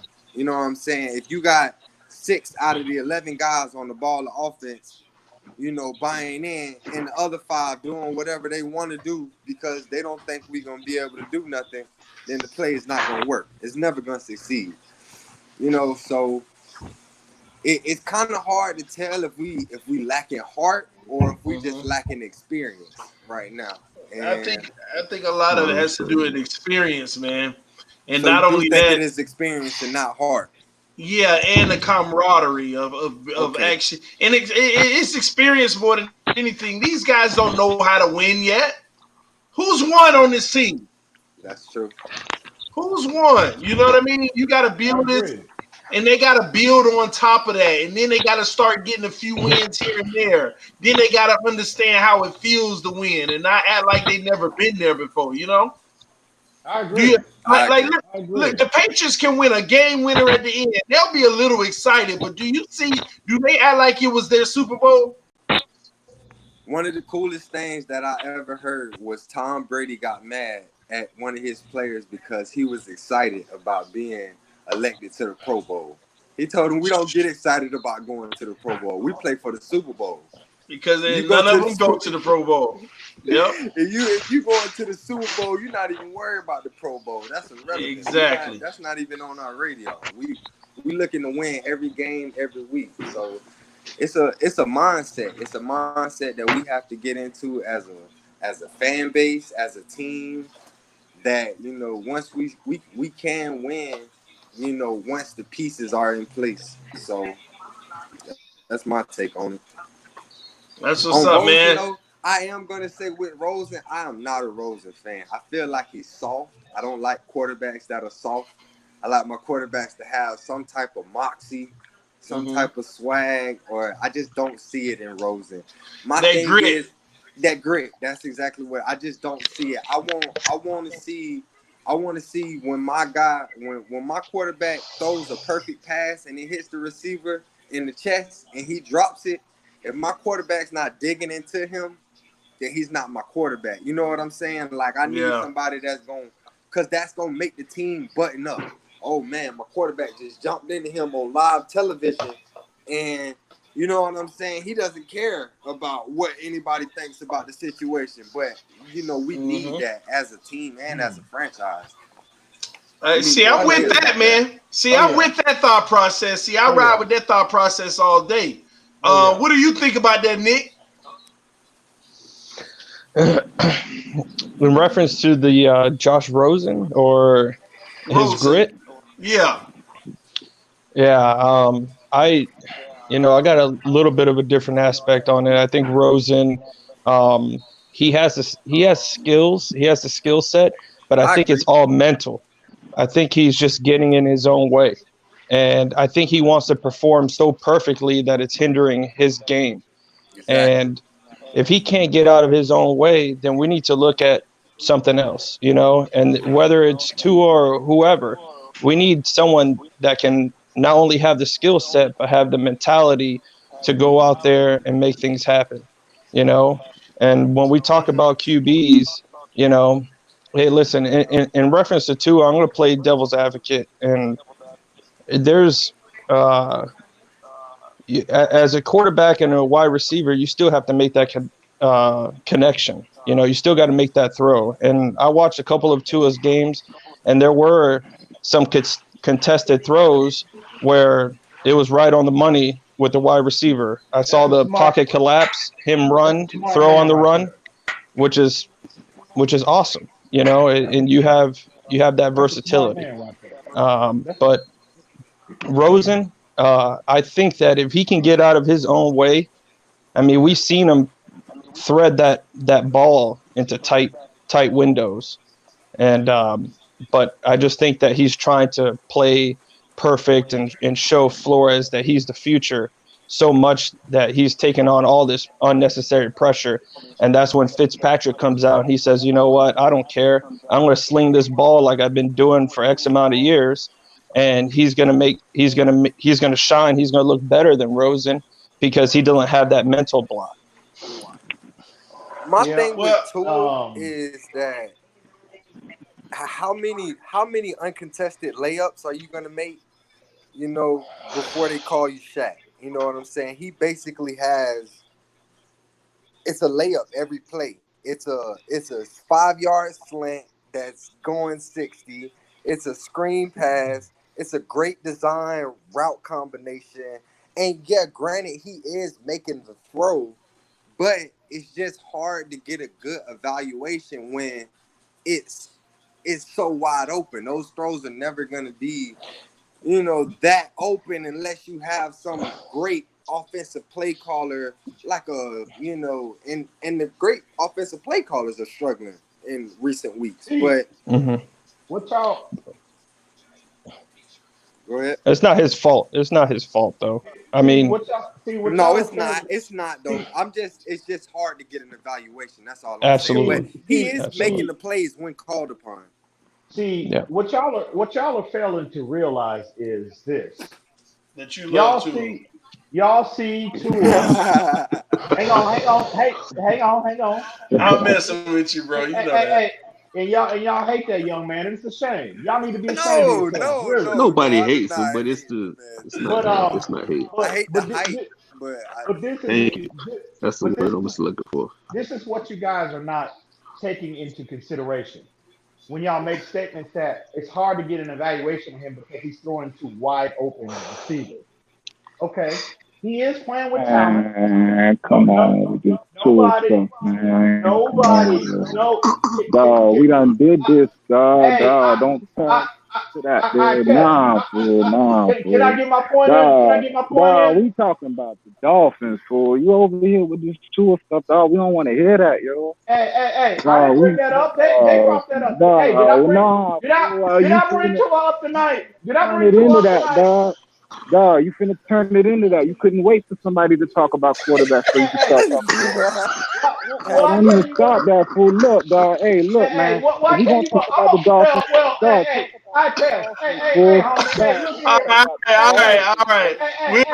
Well, I tell you what. Well, since I'm gonna talk about Tua, why don't you back out? Damn, dog. All right, guys. Listen. Why don't you back out? Listen. Then you can come back in when I'm done. All right, listen, man. Hold on, man. Why this thing freezing on me? Back out now. Close your mouth while I'm talking. Back out, and then when I'm done, you can come back in. Man, y'all chill. You just an internet. What's all up, baby? I hear you, man. I hear you. I know. Why is my thing not working? Hold on. All right, guys. Listen, man. Listen, man, we having a lot of fun, and I understand a lot of people don't like to talk about the Tua situation and stuff like that. And I know a lot of people love to continue to talk about the Tua situation. So it goes back and forth. I love the debate. Hold on. I love the debate. It's all fun for me. It's all funny. But at the end of the day, we're going to make sure that we love and respect each other at the end of the day, whether we like or dislike what each other doing, man. Finish what you're saying, EM. And then I test sports. I'm bringing you in because I want to hear what you got to think about this week, man. So go ahead, EM. Go finish out what you got to say, bro. I'm going to be honest. I lost my train of thought, bro. All right. Well, with that being said, I test, man. What's going on with this week, man? My bad, fool. I ain't even want to come in like that, but as soon as I heard that name, it triggered me. So my bad. I wanted to come in and say, what's up, TD? What's up, Nick? What's up, EM? What's up, Quint? My bad, fool. My bad. I ain't mean to click like that. But to answer your question, TD, I mean, I think we're gonna lose because the Buffalo Bills got the 3rd ranked defense in the league. Josh Allen tore us up last year by just running the ball. You feel me? And we just got worse. So I mean, like, I really coming in, I was really like on the train of thought. Like, I watched that game, and I was like, the game that we just played against Washington, and how the man went for the 2-point conversion. Like, that really bothered me. Even though I came over here with the whole little, Flores the spy thing, like that kind of it kind of threw me for a loop, because why would you do that? Like, give us a chance at least to win. Like, it takes me back to the week 1 when he could have kicked the field goal to give us some points. Like, just do something that's logical. Like, I'm just thinking, like, I'm not going to get on this whole he's a spy thing. I'm not going to do that. All right. What I'm going to do is hit you with facts. You know what I'm saying? So, with that being said, the fact that he's pulling, like, I feel he's doing this tug of war. It's like a tug of war thing with Josh Rose. Like, any little confidence the man might have had, he just stripped it away. Just like Ian said earlier. I heard when you said that. And anyone who plays football, you know, when you start and you lose your position, it not only hurts you, but it gives you like in the locker room, you're not seen as that same caliber player. Like, yeah, everybody cool, but everybody like, damn, they just yanked the man like that. Like, you're showing, it's like somebody disrespecting you in front of your people. Like, you lose faith. You know what I'm saying? So I feel like he's playing this little game. Like, he's destroying Josh Rosen confidence, first of all. And I know it was already on a tightrope for him, for everything that happened with him in Arizona. And to me, honestly, like, I heard everything y'all was saying. I'm gonna say it straight. I'm looking at Kyler Murray over there, and he took that same line that y'all said was garbage. And he's doing something with it at least. And I understand he's a mobile quarterback. So most of it is out of fear of the run that he possesses, which is why dual threat quarterbacks are the wave. Like, that's going to be the evolution of football. So you might as well get used to it, because a quarterback that could beat you from the pocket like Brady, those days are almost done. You feel me? You're going to have a Watson type quarterback for you to compete in the league coming up, because that introduces another option for the offense that the defense has to account for. So with that being said, I feel Kyler Murray, that skill set, you're seeing it translate. And that's why I feel Josh Rosen is at a disadvantage, because he's purely a pocket passer. And the fact that he's not being able to not only, one, stay with a consistent offensive coordinator, because even through college, he's been switching coordinators. And now you just moved him to a whole new city. You got a coaching staff who I feel is either overwhelmed at this time, or they're just purposely just causing dysfunction within the organization. What did I tell you, TD, when I first started speaking to you? I said they're not going to stop until they trade Drake, Fitzpatrick, and Howard. And at the time, they didn't even trade Fitzpatrick yet. They've already traded him, and they're talking about trading Drake. Now, Drake is garbage. This is what y'all saying to me. Y'all saying get rid of Drake. This speaks to what I'm talking about as a Miami Dolphin and as a Miami Dolphins fan. Why y'all just taking everything and just throwing it away? I promise you, if New England, if New England gets his hand, if the Patriots get their hands on Drake is a souped up James White. You feel me? Even though right now he's in a downturn, and I've been critical on Drake because of this. In college, he was playing second fiddle to people like Mark Ingram and Henry. TJ Yeldon. So he could never start in college. So if in college he couldn't do it, and then when he got his opportunity here, because when he came, Lamar Miller was gone. Ajayi was here. He couldn't beat Ajayi out. When Ajayi left, he was still splitting times with Damon Williams. Then finally, Damon Williams got hurt. He put up a good year. He put up like an 800-yard year. He was like one of the top backs coming into the next year. which was, I think, this year, right? He was supposed to be the feature. No, it was either this year or last year. And then last year. And then Gore came. And he still couldn't beat Gore out to take the lead back. And now this year came, Balaj came. So 3 different eras of coaching staff are telling you he's not a feature back, but he's a very good complementary piece. And if you get rid of it, that speaks to what I'm saying about a Dolphin coach. Y'all don't build nothing here. Y'all just take everything. At this, the way he's playing right now, he's gonna demand a discount. He can't ask for top tier money. He's not giving top tier productivity. So you play that game with him in the off season. You feel me? But you don't just take him and get rid of him. Yeah, but the problem is, Tess, they've had conversations with his agent, and based off of what they're talking about, the talks aren't going anywhere. Based off what money, as far as the new contract, yes. What they're talking about, the Dolphins ain't even trying to even go close. So they just ended that. So they're in a state right now where they're like, well, let's go ahead and get an asset for them. All right. That's the problem with that. But I want to ask you some questions about some of the stuff you said, all right? So 3 things I want to ask you. I got a couple questions too, TD, when you're done. All right. Well, let me try to get these in, then I'm going to come to you, EM, and I'll remember to come to you for sure.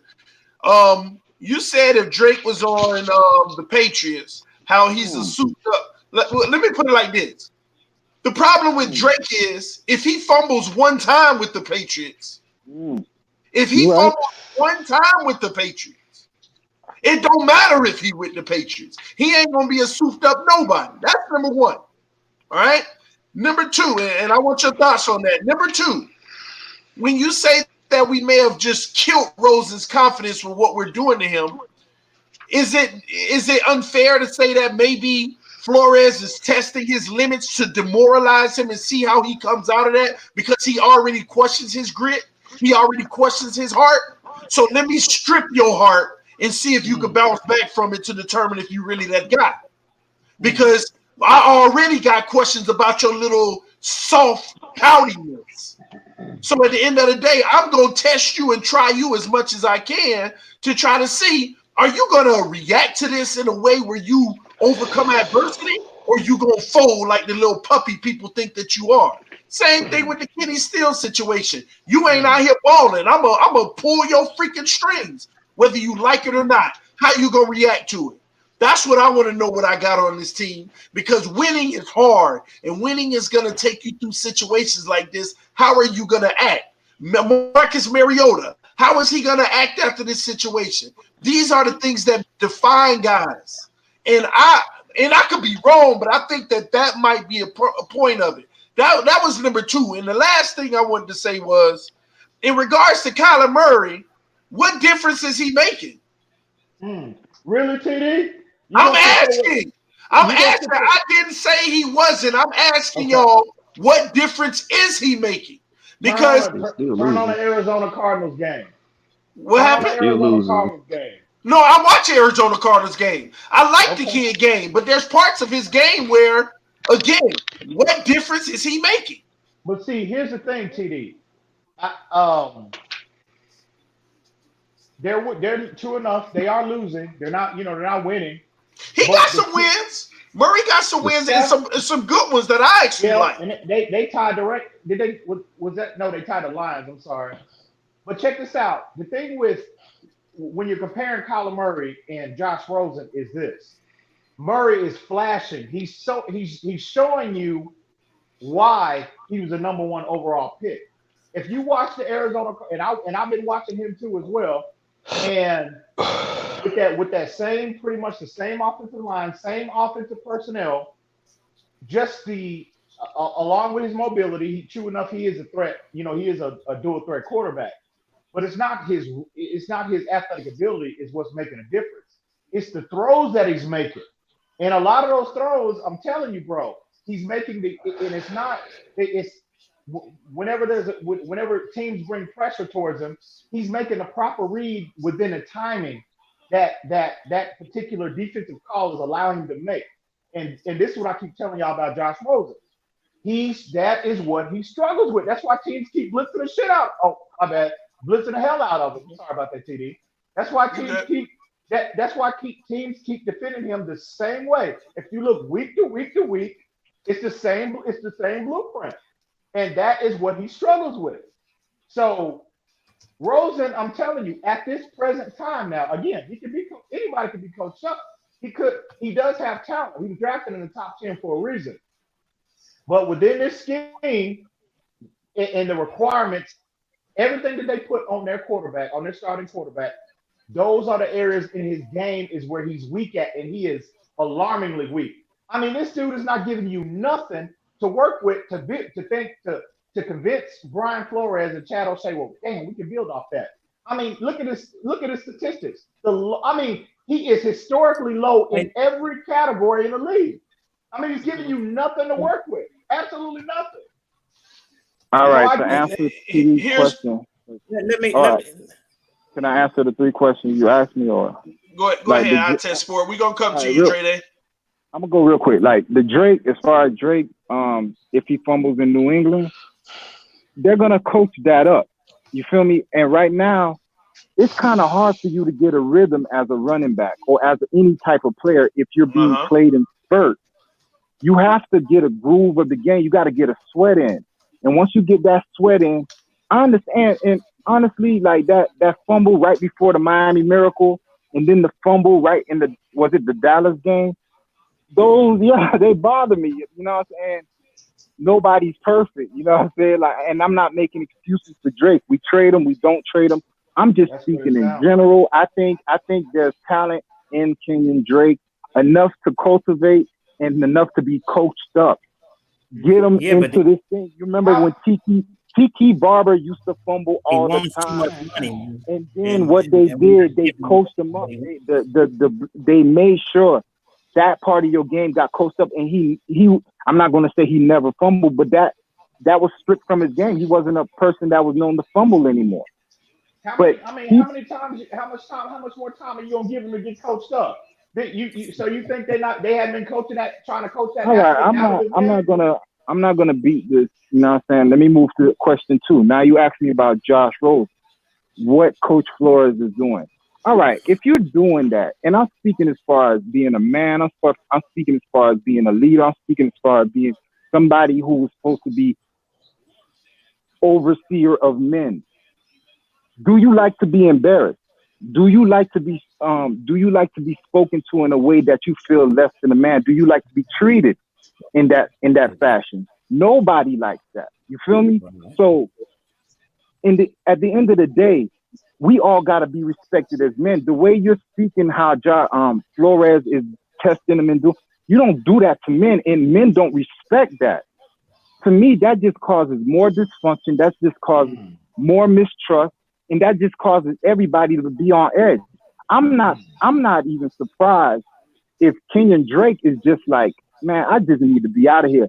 Minka, I feel something was festering there that he just didn't want to be a part of, because at the end of the day, there was never any red flags with Minka at Alabama. He was a model citizen. Why all of a sudden this model citizen wants to get out of here? Like that, you feel me? I understand he wants to define position. But that's not enough for you to just, from preseason to week 1, I want to be out of here. All right. And that's what I mean as far as Josh Rosen. And the last point about that, if that's what he's trying to do, you do that in private. You don't everything Flores does, it's in the press. It's for everybody to dissect and put in the little trackers for you to look at and say, Josh Rosen pulled for Fitzpatrick. Like it just reeks of, it doesn't reek of functionality. It doesn't reek of continuity. It doesn't reek of a team. It reeks of hand-pointing. You feel me? It just reeks of dysfunction. And that, I have a last point, and it's about the dysfunction of the Dolphins over the 20 years. That's why all of this that's going on doesn't surprise me, because, and it's gonna be real quick. Shula retired in 95, right? Before Shula retired in 88 to 95, he had no losing season. We were Joe Robbie Stadium, right? Jimmy Johnson took over. That was the only coach that could have took over for an organization and a legend like that. Jimmy Johnson was a legend because he won for UM and then he won at Dallas. You feel me? Right. So only a legend could replace a legend. That's why Jimmy Johnson was here. From 96 to 2000, Jimmy Johnson never had a losing season. But what we remember Jimmy Johnson for was moves like Cecil Collins and Lawrence Phillips. I think he hung himself. But oh Lord, and 62-7. That's what we remember the Jimmy Johnson era for. Okay, with that being said, now we move into 2000.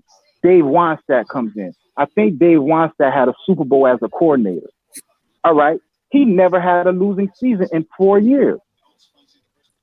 2004, he starts 1-8 and he resigns after the bye week.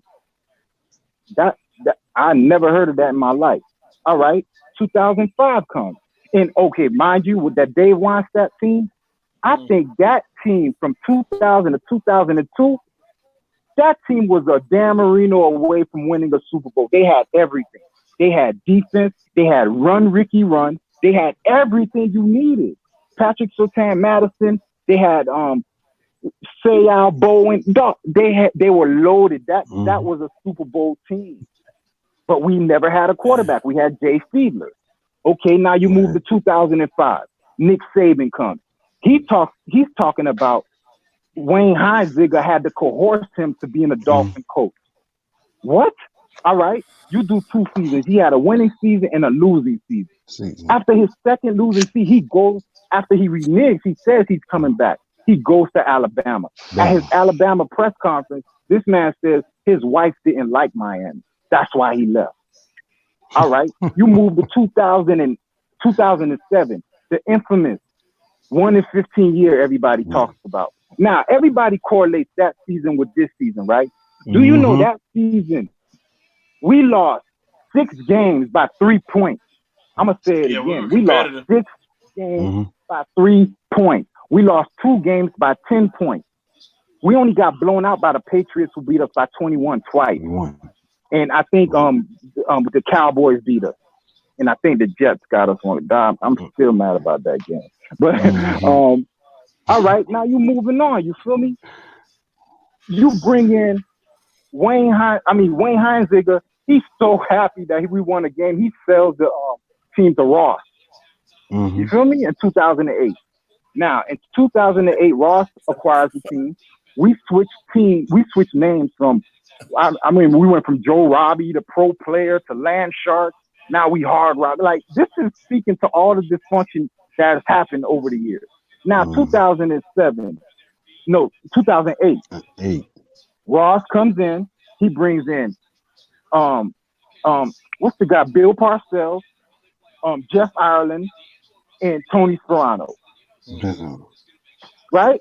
So now, Bill Parcells is the first ever vice president of football operations for the Miami Dolphins, right?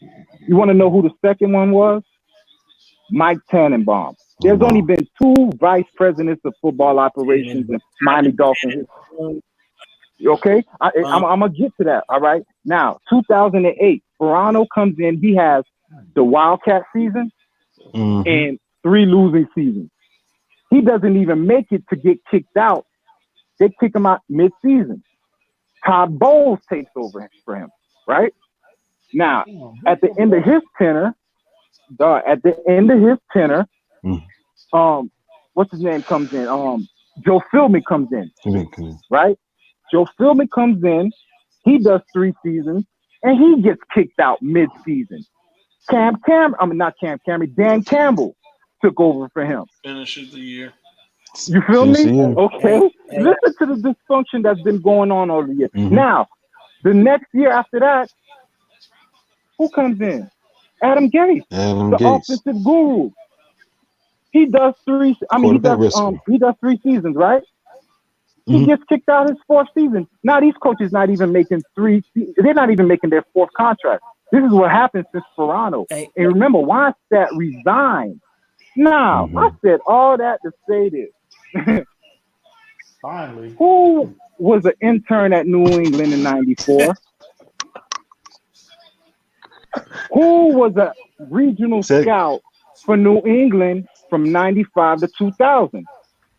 Who from 2000 Talking about Greer? 2019 has been part of the Dolphin organization. I just went through from 2000. I just went through 5 coaches, 6 administrators. I'm talking about Bill Parcells. All these people are gone. This man went through 2 owners. He went through 2 owners. Y'all were talking about he was here when Wayne Heinziger was here. He was here when Dave Weinstein was here. Let me tell you Grill's qualifications now. Grill's qualifications. No, don't interrupt me. No, Grill's qualifications. Grill's qualifications was scout. He was an area scout from 2000 to 2003, right? You know what an area scout is? You scout the players in the area. You scout the players in the area. From 2003 to 2007, he was a scout assistant. You know what the scout assistant does? They go out and they look at players in college. You feel me? And they report this to the scout coordinator. Okay? After they report this to the scout coordinator gives that to the GM. And the GM sits at the table and he draft. Now, who was the scout coordinator from 2007 to 2015? Man, come on, man. How you gonna put that on Chris? How you gonna put that on Chris? For the GM to pick that whole time. And let me tell you what they do. They give you the option. They be like, all right, steak or meatloaf, and you're the GM, so you just got to pick from these 3. I didn't tell you about Salmon. I didn't tell you about the lobster over there. So even if he's not picking the player, he's indirectly involved in that pick, in those players that have been brought in. And what happened to all those players that have been brought in? They're all gone. All of them are gone. As soon as Chris Grier got any type of power, and I'm talking about from being the scout coordinator, people have come in and out. I'm talking about Bill Parcells. I just went from Jeff Ireland. I just went Mike Tannenbaum. I just went through coaches. You know the type of coaches we had in staff. We had Todd Bowles in staff. We had somebody like Al Saunders in staff. I know you don't even know who Al Saunders is, but he is the guy. If you need your wide receiver core to get right, you get Al Saunders. We had him in staff. You know who he worked for? I think he worked for Pittsburgh. So now we have people like Dan Campbell, Dan Rizzi. Look what happened as soon as Dan Rizzi got kicked out of here. Our special teams is trash. Look at New Orleans special teams. So I'm speaking about the dysfunction that has been festering in the Dolphins this whole time, and who has been here this whole time. So you Chris Grier is undeniable. I'm not sure. No, listen, he is only person that's been here the whole time, and he's had a major say-so. Okay, and I'm telling you where this man has came from. And I remember y'all saying he only got power. Chris Grier has been our GM since 2016. As soon as Gase got here, Chris Grier was our GM. Mike Tannenbaum was in charge of the cap. He wasn't in charge of picking players. He wasn't in charge of nothing. Because if he was in charge, why did he get fired? So we're clear. You're saying all them fired Mike Tannenbaum. You're talking about Mike Tannenbaum. Mike Tannenbaum had no say. He was here to construct the cap. There's an echo. Mike Tannenbaum did have the final say. Hey, Dre Day, can you hear me? Dre Day. Dre Day, we can hear the echo on the stream from yours. Are you playing the stream in the background? Yeah, I'm not anymore. Okay, cool. Then good. It was just that we were hearing the echo when eye test was speaking, so it was hard to. But we heard everything he said. But go ahead. But eye test. So what you're saying is, you feel there's a level of dysfunction that's been in our organization for a while, and you're putting that on Chris Grier. Just so we're clear. I'm gonna ask you a question. No, I asked 20 you years. 20 years. Oh, okay. To answer your question, I'm not putting everything entirely on Chris Grier, But like I said a long time ago, he is a consistent presence in the Miami Dolphins organization. In our organization, the final 20 years of existence, because I went through this the other day. We have a 53, now a 54-year history. 53 years, 33 years. We went to the playoffs 20 times. The last 20 years, we've only been, okay, I had to recount that. We've only been 4 times. 3 times. I have to go back and check that out. How can an organization that has been that storied, because there was a point in time, we were a storied franchise. Still to this day, the only thing we have left is the 72 undefeated team. Now, with that being said, the most winningest coach was Dan Marino and Don Shula. Brady and your boy is trying to get that out the way, and the only thing they're missing on their resume is a 72 season. I said this week 1 that they're almost perfect. You know, people victories now. If they stay close to the New England Patriots, they count that as a victory now. They're not even trying to beat the Patriots. I remember the other day when Buffalo, I think it was Buffalo, they lost the game. They were excited that they were that close. You lost at home to the Patriots and you're excited that you were in the game. I'm trying to look at a team that's going to really beat them. Mahomes is gone. I'm looking at their schedule. Look at the schedule. Who's really going to compete with them now? Besides, we gonna beat them out there. We gonna beat them. Gotta go to New England and beat them. You feel me? And I can't remember the last time we did that. We're getting off topic right now. I want to know how much of the blame of the dysfunction that you're assigning to Chris Greer. How much of that blame? Is that your cousin? Is that your daddy? Is that somebody you related to? Because you keep trying to put me in this box and trying to make me blame everything on Chris Greer. No, I'm going to say it again for you to listen to me in here. I'm not putting everything on him, but he is a consistent presence of this dysfunction that has been here for 20 years. I asked you how much of the blame. How much of the blame? All right. Dre Day, let's hear it. That's what I need to say. Okay. I'm gonna comment. And first of all, thank you, TD, for letting me join the stream, man. I appreciate your content that you bring. But let me comment on the Chris Greer situation. I believe that yes, he's been a consistent person within the organization for the last 20 years or what have you. But in my opinion, Chris Greer is the only one in those group of names, the Tannenbaum and all the Hickeys, all them bums. He's the only guy I trust. Absolutely. I believe in Chris Greer. Absolutely. And in saying that, he has a plan, and it goes. And we talked about Brian Flores and how they're playing mind games with Josh Rosen and all of that stuff. Man, listen, they gave Josh Rosen a chance. Okay. And I'm not writing him off totally, but he has failed the test miserably, man. Absolutely. And so what I want to do right now is I want you guys to go back a couple of years ago, Stephen Ross, what his comments were when Lamar Jackson came on. Stephen Ross wants to win. Okay. He wants to win very badly. He believes that quarterback is what you have to have in today's NFL in order to win. Now, I'm not saying that's what it is. I'm saying what he believes or what I think he believes.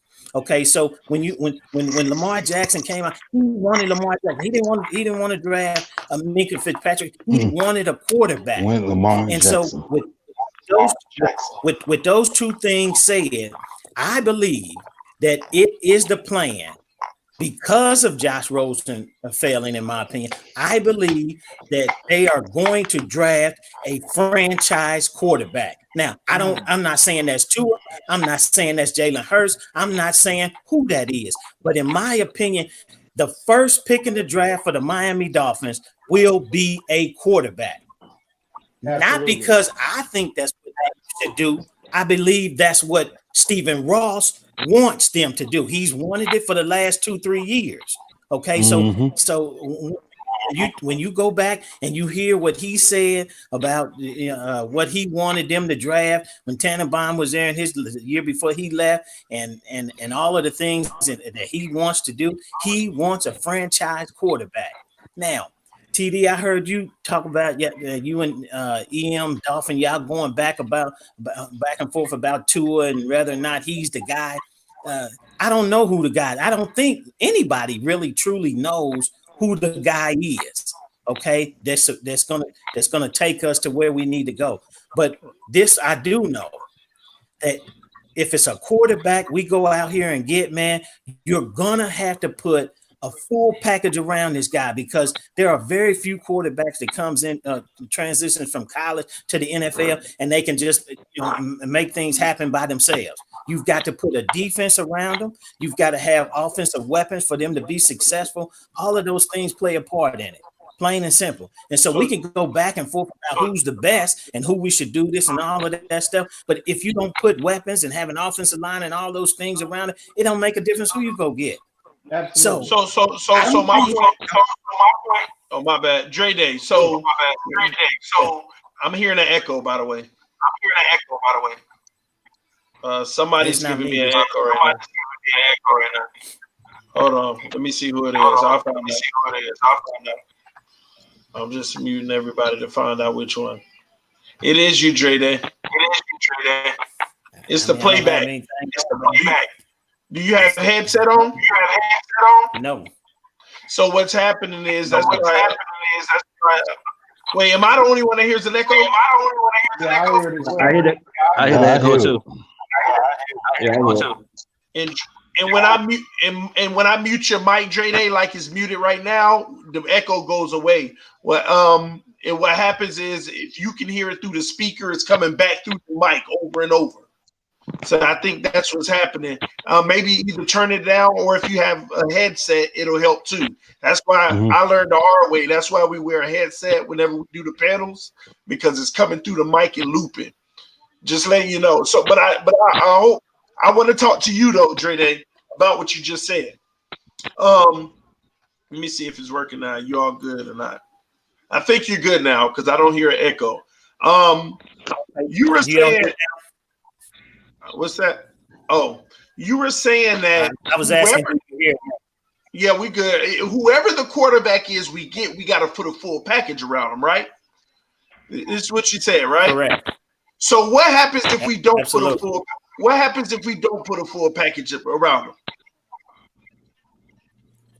If you don't put a full package, then he's not gonna be as successful as we want him to be. Is he gonna look bad? Is he gonna make him look worse? That's the GM's responsibility to put players around and build a team to be successful. So that's the point that I keep trying to make, even about Rosen, about any quarterback. How are we saying that he's a failure when he ain't got the stuff around him? TD, there are certain things, man, that Josh Rosen is not doing. I mean, I watch you guys all the time, man, and you can play as many plays as you want to back. Josh Rosen is not doing anything that starting quarterbacks should do in this league, man. And Can you give us an example? Hey, you guys reviewed the play where he took the almost sack in the end zone when he almost. The last thing he should have did is what he did. Okay, he could have gotten rid of the football. He could have at least attempted to do something other than what he did. That's, you asked for an example. That's the example, the biggest example that I've seen. You can't do that in that situation. And also, if Tannehill did that, hey man, everybody be throwing a fit about this man and how he's doing what he did. That is not an acceptable play for an NFL quarterback. So you mean to tell me it's not an acceptable play for an NFL quarterback, but some of the greatest quarterbacks are doing it even today, making mistakes with that gravity of nature at any part of the game. It's a mistake, regardless of who do it. But what y'all doing are writing a conclusion for him and saying he has failed. He has failed. Okay. That's what y'all are saying. Let me first identify. This is what I want. This is what I want the panel to understand. I want the panel to understand. I am not saying that I'm totally off of Josh Rosen, but what I am saying is this: Stephen Ross believes that the way to win in today's NFL is with a franchise quarterback. I don't think that they believe that Josh Rosen is the answer. They tried to see if he was the answer. Okay. And based on them, I test saying that he's playing mind games and all this stuff with him. Hey man, that's because I don't think that they believe he's the answer. Absolutely. I never said. I said. I never said Why that. Why should you have to go to those extremes? I didn't say you said he wasn't the answer. I said you said that he was playing mind games and playing games with Josh Rosen. Like yeah, no. What I said is, you're destroying his confidence. You feel me? I never said they were playing mind games with him. Like, I don't think they were playing mind games. Okay. Well, they shouldn't. Well, you shouldn't have to go. Okay, forgive me. You should never have to go to those extremes. You should never have to go to those extremes to test your quarterback's confidence. That's something that's just you have it or you don't. Okay, so first off, I want to clarify something for everyone. Okay. Because I try my very best to never speak in definitives, especially about stuff that we don't know. All right. And a lot of people are already making conclusions about what I've already said. I am not, if you notice, whenever I hear, just like when I Test Sports said a few things, and then I brought 3 things to his attention. I never gave him a definitive of what it was. All I did is say, what if this is what's happening? So when I say things like, what if they're testing him because they feel like he's already got this soft nature in X, Y, and Z, I'm not saying they're testing him. I'm saying, what if that's a reason? Earlier on, I also said the fact of what if they're trying to protect him? So I can't have it both ways. So that's why I can't have it both ways. So I need y'all to understand, when I speak, I'm not making it gospel. I'm not saying this is what they're doing, because a lot of your responses are as if that's what I said they are doing. I am saying, I'm throwing out as the moderator, trying to keep the conversation going. I say things of, what if this is what they're doing? What's your thought? Oh, what if that's what they're doing? That's their thought. So a lot of people always misconstrue what I'm saying as if it's the gospel and if it's a fact or I'm making a point. I'm just opening up a dialogue of the possibilities that need to be considered. That's all I'm doing. So I don't want people to think of things the wrong way of what I'm trying to say here. All right. TD, you do feel though that that two is trash. Well, okay, that's fine. I'm messing with you, bro. Hey, you do feel though that you can't get an accurate assessment of Josh Rosen this year, though, considering what he has around him. Is that how you feel? Yeah, I do feel that way, that you can't get an accurate look. You can't get an accurate assessment of Josh Rosen. You can't. No. You can get an assessment, but can you get the most accurate assessment? You know, no. I don't think you can get one of Rosen. I don't think you can get one of Balaj. I don't think you can get one of Drake. I don't think you can get one. You can't get one of any player that's dependent upon the offensive line. Exactly. Everybody on the offensive side of the ball is going to suffer. The line gets better. So let me finish because I listened to everybody say what they had to say. I'm good with some points that some of y'all made, and some other things I'm not. Only because as someone that's coached this game, right? I look at everything completely different. I don't have no affinity to anybody. I mean, I know the kid personally, but at the end of the day, he's just not doing it right now. I get that. So I hear what EM's saying about that. And I got to be the first person after going to that game on Sunday and watching it up close to say that Josh, the Redskins, it ain't all his fault because the Redskins were blitzing out of him. I mean, excuse my language, but that's what they were. They sent pressure all the game when Josh was in, and then when Fitzpatrick got in there, they backed off the coverage. There wasn't no more 5 and 6 men coming at him. So, for people to say that Fitz came in and did this against what Josh was dealing with, they were dealing with two totally different levels of Redskins defense. I was sitting on the 40-some-odd yard line watching that, so I know personally that to dispel any of this other stuff. I think anybody that's on the offensive side of the ball, we're not going to get any type of a real good understanding of who they truly can be for this team until that offensive line gels. You realize that this last game last weekend, they fielded again the 6th different offensive. Well, no, actually, it was the 8th different group since preseason. 8 different shufflings of the people up front. How can you at any point get any type of understanding of what you're working with when you're moving that many people up front? The guys that are supposed to be protecting each other, the guys that are supposed to have the most continuity with each other and have the most time together, because that's what it takes with an offensive line, time. To trust the guy next to you, the two guys are next to you, with Kilgore having to talk to both the left and the right guard, and then the tackles being out there on the islands by themselves, but tying it all in together. They're supposed to move as one, talk, and even think as one in terms of their protections and all that stuff. They don't have any of that when you switch them out 8 different times, 8 different groupings. Absolutely. Mr. Ballgame, stay right. Mr. Ballgame, stay right there. To your point, why are you doing that? Why don't you let them build continuity? Now, let me ask you, what game did they start to look good? Injuries too. I'm asking, what game did they start to look good? Like, what game did they actually start looking decent?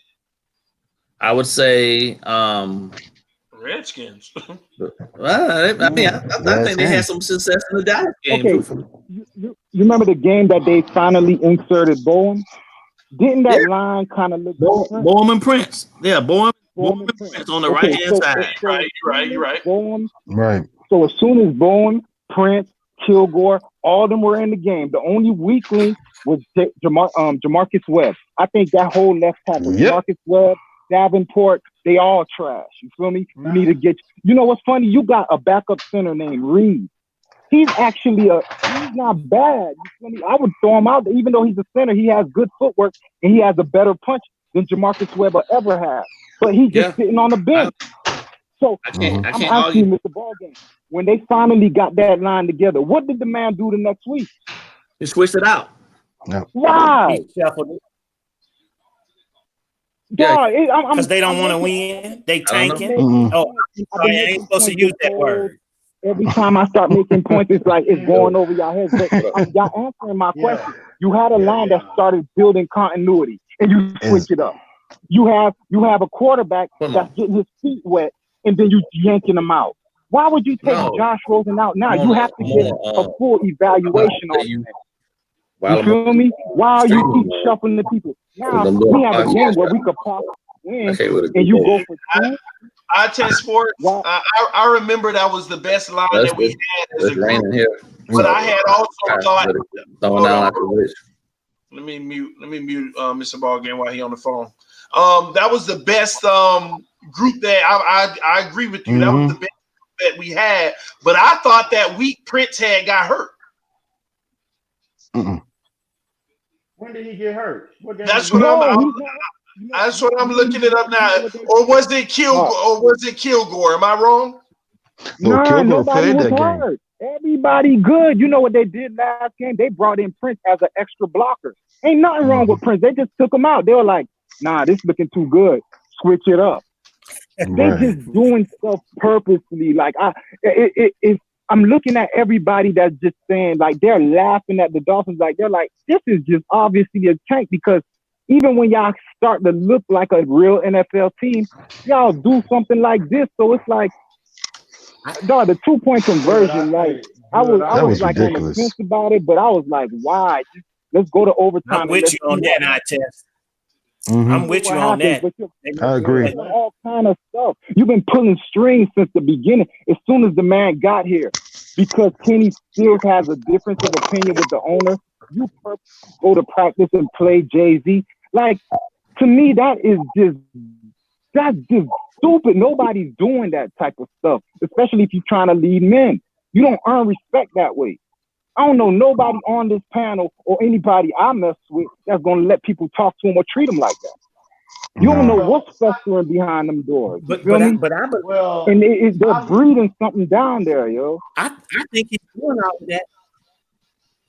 I think all of that is taking place because I don't believe that they believe really and truly that a lot of these players are going to be on this team a year from now, man. A lot of them won't be on the team. A lot of them not won't be on. But as far as the Kenny, as far as the Kenny Steele situation, you know, I don't agree with him trolling him, but I do agree with him.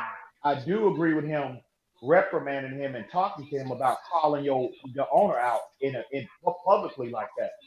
But you do that privately as a man. You do that privately. You don't do that in public. Everything that we're doing is being aired out. My bad for cutting you off. Well, Kenny Steele didn't call the owner out privately. He called him out publicly. Mm-hmm. So you right. So he shouldn't have did that too. You right. He shouldn't have done that. But so he should now trolling him and all of that. Now trolling him and all of that. I don't agree with that. But you know, I don't agree with that. But you know, again, this is like I said before, this whole year is an extension of the preseason. They're mixing and matching. They're trying to figure out any nuggets that they can find that they can take with them moving into 2020. So you can call it a tank, you can call it a reset, you can call it whatever you want, but that is what the hand we have been dealt. No, you call it what it is. Don't use the tank word. I use rebuild. You get in trouble with that. They scaled down. They scaled down all of our talent, got rid of it for the most part, and this is the hand we've been dealt with. Yeah. Man, I don't know. I don't know what none of y'all talk about. We still going to the Super Bowl this year, baby. But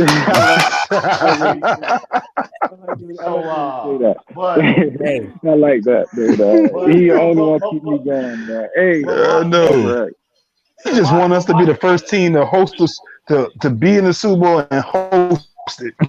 Come on, man. Hey, Dre, I have my hopes, man. I have my hopes. Hey, let me ask you, the guy that was talking about the quarterback. Right there. You said, all right, my bad, yo. Like you were talking about the quarterback. You said that we need a franchise quarterback. Like if y'all don't know by now, yo, like I'm a football enthusiast and I do my research. So like in the last 20 years, you feel me? I'm gonna just go 20 years with you. I can't tell. How many quarterbacks? I didn't say. How many quarterbacks? How many quarterbacks went in the first round in the last 20 years? We had them numbers the other day. If I was to guess, I'm gonna say it's probably about 55. No. In the last 20 years, 14 quarterbacks went first. I mean, I'm not 55. I say it's more than that. I mean, first overall. My bad. Oh, first overall. Okay. First overall. Yeah. How many quarterbacks in the last 20 years? That means 20 quarterbacks possibly could have went first overall. How many went first overall? Probably about 12. 12? You were close. Like, it's 14, right? Now, how many D linemen went first overall? Quite a few. That's a good question. A few. Educators. I'm going to make it quick. It's just 4. 4 D linemen went, 14 quarterbacks went, and 2 O linemen went. That's one of the years we took Jake Long. All right. Yeah. So now, in the last 20 years, this has been the first overall pick. And most of these have been, quote unquote, franchise quarterback because you're taking a franchise quarterback first overall most of the time. And history has showed you 14 times in the last 20 years, you took a franchise quarterback. Now, out of the 14 quarterbacks that went, only 7 of them actually panned out. And the list is Cam Newton, Eli Manning, Carson Palmer, Alex Smith, Matthew Stafford, I can't think of the other 2, but out of those, Michael Vick and is one more. I'm sorry, but I can't do this right now. But okay, out of those 7 quarterbacks, only Eli Manning has 2 Super Bowls under his name. Now we're gonna put that on, the Tom Brady era. You know what I'm saying? The New England machine, whatever they got going on over there. But it shows you that you can go get 14 teams. You don't need a number one to win a freaking Super Bowl. That's what it shows you. You really don't. You know what I'm saying? So now I'm gonna go to the cliche I always hear. The cliche I always hear is that defense wins championships, right? Right. Now, in the last 20 years, how many defensive-led teams won a championship? And I'm talking about a top 10 defense with not a top 10 offense. Baltimore Ravens. You can count on 3 fingers. Twice with Ben. Tampa Bay. Denver Broncos. Probably Denver. Seattle. But that wasn't a top 5 offense. No. Okay. So 5, and I'm telling you, New England Patriots. Look it up. 5. No, the Patriots. And I'm talking about they had a top 10 defense and a not top 10 offense. You feel me? It was strictly led on the offense. I mean, on the defensive side. The defensive drove them to the Super Bowl. Only 5 teams that had a top 10 defense. There's only 5 teams that I can think of that was like that. So. Me too. Okay, so it was 5 teams. Now, there were 4 teams that had a top 10 offense and not a top 10 defense that won the Super Bowl. Now, there were 2 teams that had neither. They didn't have a top 10 defense or a top 10 offense. Seattle, you got to add Seattle to that list too. I'm going stats, yo. I went and I actually did the research. Listen, if they weren't a top 10 defense, if they're not on that top 5 list, they did not have a top 10 defense, and their offense wasn't ranked. Now, those teams that you're talking about, they were balanced. The teams that won the most Super Bowls in the 20 years I just went through, they had a top 10 offense and a top 10 defense. So it shows you 14 teams in that era had a top 10 defense and a top 10 offense. Those were the teams that won. The top 10 defenses, it was only 5 teams that led their teams to the championship. There were 4 top 10 offenses that led their teams to the championship that didn't have top 10 defense. And then there were 2 teams that won a Super Bowl that didn't have neither a top 10 defense nor a top 10 offense. So if you look at it, everyone's always saying defense win championships. No, it's not. You feel me? It's a top 10 defense and an offense. Like that. TD don't like that. You don't like to hear that. But first of all, let me finish hearing them before I comment. You don't want to hear that. All right, first and foremost, EEM, since he don't know stats, he don't know how to read through numbers. No, man. I take sports. When it comes to top 10 defense, the one thing that nobody wants to talk about in those rankings for top 10 defenses, when you look at them, all those rankings that you see, most of them go off of points allowed. That's how most of those rank their top 10 defenses or top ranking of defenses. If you go look up the numbers that you're looking up, because I studied this the other day when me and EM actually had our big debate on it. The biggest caveat that I noticed is the only thing that they rank on top defense is points allowed. They don't talk about turnover. You talk about it's the most important, but guess what also goes into a defense points allowed? A special teams running in a touchdown. Okay. Do you know that? If an offense throws a pick 6, that goes against them. Now, all those things that may not even have nothing to do. If a guy runs a kickback, that goes into points allowed. So don't tell me that's the most important thing. When you look at that numbers and statistics, you got to look at all the underlying data as well. And the one thing that I found in all of that, because I saw the same thing I just saw, and it was eye-opening. But I also noticed what ranked them was the points allowed. And that's where I was like, that's still huge, but that could be skewed. That could be skewed when you talk about points allowed. Yes, sir. Wait, you're bringing up all these different scenarios of, special teams, pick sixes or whatnot. Those statistics, they're grading the defense only. They're not grading special teams contributions is not included in the stats. Bro, they are when you're doing points allowed. Now, if you're doing a PFF defense, that's a totally different ball game. But most of those things that come out, they rank the defense solely on points allowed. No. I know it. I know it. Well, you go do your research, EM.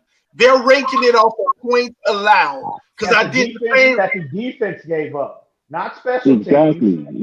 Not pick sixes the quarterback is giving up. Bro, go look it up. Go look it up. Go look it up. Go look it up. Just go look it up. All right. I'm telling you, they go off for points allowed, bro. Believe me. You're right. But even that, I would much rather stop. disagree. You're wrong on this. Trust me, you're wrong. Hey, and I don't tell people they wrong. I never tell people they wrong. Okay. I never tell people they wrong. If I'm wrong, I will say, TD, my bad, you right. But don't worry. I want to hear that on Tuesday. Hey, as much as I would love to disagree with I Test Sports. Hey, TD, I wanted to ask you on something. everything.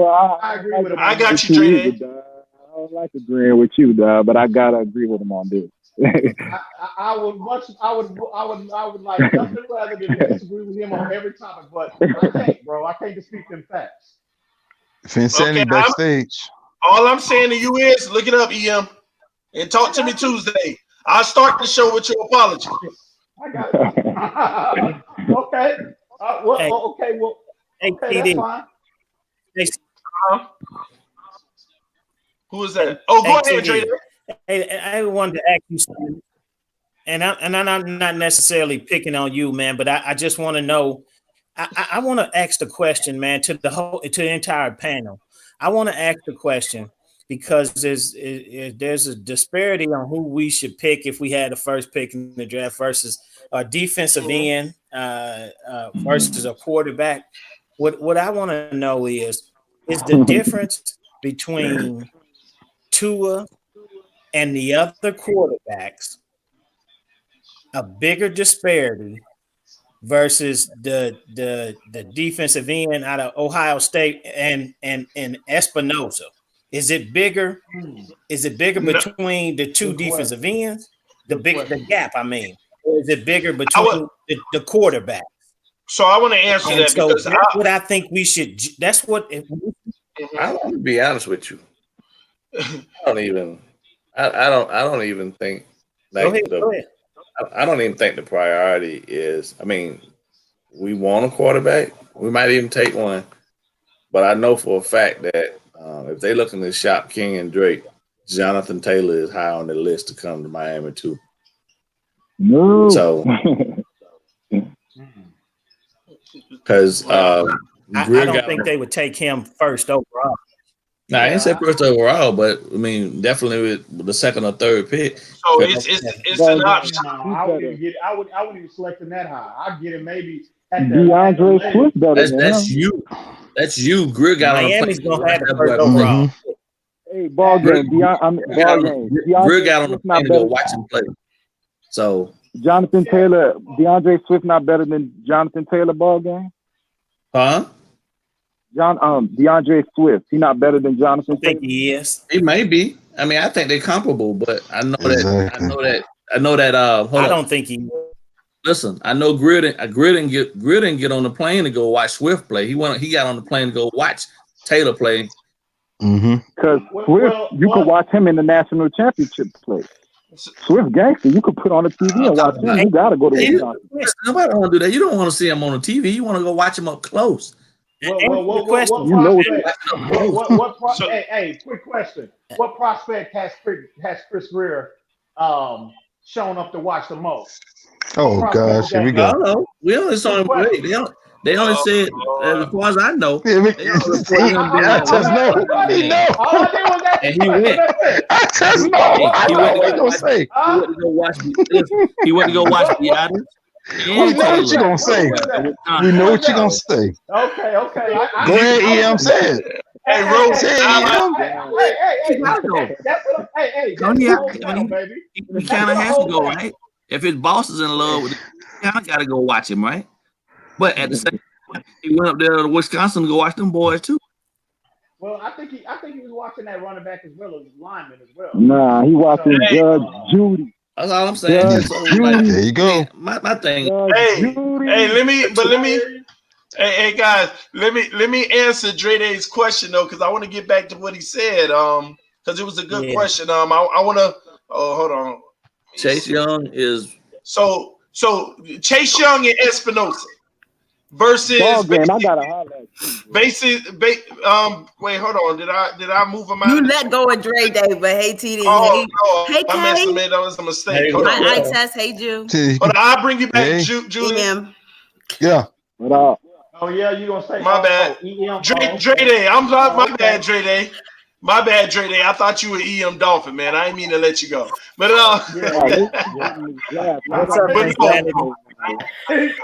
so I want to answer your question though, Dre Day.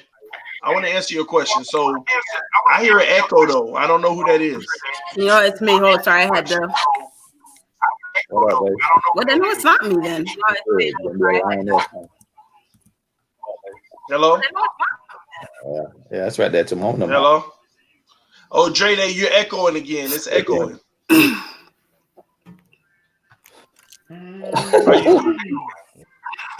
Can you hear us, Dre Day? Go get this headset. All right, you're good. I'm gonna wait till he get back, but until he get back, what's up? What's up, Finsanity? Hey TD, hi everybody. I'm a little exhausted, so don't come at me too hard tonight. I just got off of work, so. Stranger of the year. Huh? Stranger of the year. TD, listen. I actually got up to watch the show this morning, which was like big for me. Like I actually set my alarm and everything. I was like, I haven't, you haven't been doing your midday show, I don't think. So I normally check that one. So I was like, since he wasn't doing that, let me get up, drink some coffee. And I got to, interact with some of the guys a little bit, go in and out. But hey, Dre Day, nice to meet you. It still don't change the fact that you, stranger of the year, man. Listen, I was supposed to be back to November 9th, and I didn't speed home, but I did a considerable amount above the speed limit to get here before. It's still echo, Dre Day. I'm sorry for saying you might just want to turn it down, Dre Day. I don't know why y'all so fixated on this November 9th game. First of all, time out, because I'm not available until November 9th. That's why I'm fixated on it. You get to be here every Tuesday. So why you nervous, EM? You nervous about the 9th? No, not at all. No, not at all. I came back early. Hey, Flipside Fishing. But I came back early. I was supposed to be back to November 9th. I missed you guys. You guys didn't miss me? I missed you guys. I didn't. But, of course you didn't, because you don't like being told what's what every Tuesday. Yeah, I heard you get free range. Because my thing is, you said something very important to me. You said, if you guys want to talk about a player on another team, I'll back out. And I'm surprised nobody checked you, because last time I checked, Tua is not on this team. And that seems to be the only player you talk about. I wasn't here to take that, so you got that off. Hey. I can't help it. But I know my boy K and TD got it, so I'm not worried. Yeah. I can't help it because I steal the show, baby. I can't help that. Listen, you steal the show with 1 point. Hey, you know what I think? You know what I think? Exactly. That's how dope my skills are. But look. I really think, I'm gonna be honest with you. I'm starting to think y'all always grilling me and getting mad at me for this tour. No one's mad. Not mad at all. Hey, I hear an echo. I can barely hear it, man. I think Dre Day is trying to fix it now. Okay. Yeah, I think he's fixing it now. But let me respond to Dre Day's question, because he said what we really need to consider is the drop off from Chase Young to, let's use Espinosa, obviously, as big as Tua to any other quarterback. No, the drop off isn't as big. Some people actually have other quarterbacks higher than Tua. I mean, some people are literally higher on Burrows than Tua. Some people are literally higher on X quarterback than Tua. So the drop off isn't. I mean, you even got reports coming out now talking about Here we go. Bro, let me say what I'm saying. This is the fact. Go ahead. These are facts. You got reports coming out now talking about how Burrow is better than Tua, how he's more accurate, and how he's this and that. Whether we want to agree with it or not, the drop off ain't that big. But the same thing goes with the defensive end position. You're right. I would like Espinosa or Chase Young. I have a preference in Chase Young, but I would like either one of those guys going as a top pick for us. So when we talk about the drop off, I don't see it. Hey, let me ask you: did you look at all the defensive ends that's coming out? Not every single one of them are the top prospects. I'm going off of top prospects because I wait till the college season over to do all of this analysis that keeps changing.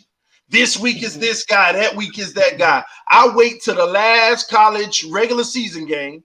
Now all those other guys that's still in the playoffs, I give them I evaluate them as it goes. But I don't waste my time in literal because I want to see their senior film. I want to see their junior film coming out into the NFL. I don't want to sit here and care too much about this guy this week. Next week is that guy. Next week is this guy. Now it's back to that guy. Oh, that guy sucked finally. Oh, but now he done picked it up. It's just too much of that. Every week is a different person on the top of the board. I want to see how it plays out when it's all said and done. Because half the people we rave about right now, by the end of this season, a few of them ain't even going to be mentioned anymore. So I don't do all that, man. It's a waste of my time, and I'm a busy person. I can't tell, bro. You I do pay attention to the top prospects that they keep. I'm talking about there's 10 defensive ends I could be looking at, but I've only been paying attention to the top 3 that has been mentioned. I'll put it like this: when it comes to college football at this time of the year, it's mainstream for me. I'll go in-depth in analysis as soon as that last game is played. I'll go check these players out individual, write my notes, strengths, weaknesses, all that stuff. But until I got a full bio. Who's your third? Because you said it's 3 of them. I want to see if it's the same person I've seen. No, I said just those 2. Who else you got up there?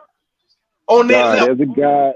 There's a guy from Penn State named Santos or whatever. Yo, I'm talking about Jason Taylor body type, but he's bigger and he's moving like Jason Taylor. He plays for Penn State. Matter of fact, they playing right up on him. I saw right up on him. Yo, like, and nobody really talking about him. And I'm like, I'm looking at Chase Young, and I'm like, all right, his comp. Who's Chase Young comp to you? Say that again. Like who Chase Young reminds you in the league? Like who has his particular skill set that you think is going to translate to the NFL? Chase Young. His body type seems like Jadeveon Clowney to me when I look at him. Jadeveon Clowney? No, man. His body type. Chase Young? Who you think? Yeah. Go to you. Yeah. I want to hear what you think. Chase Young, I think Chase Young, as soon as he get that NFL body, is going to be way more polished than Clowney's. Oh yeah, but who is his game reflected on? Like, who do you see him looking like when he gets to the league? Because everybody got a comp. You know what I'm saying? You could look at him and be like, okay, he kind of looks like this guy. And maybe you have someone, but that's the thing about Chase Young for me. I can't.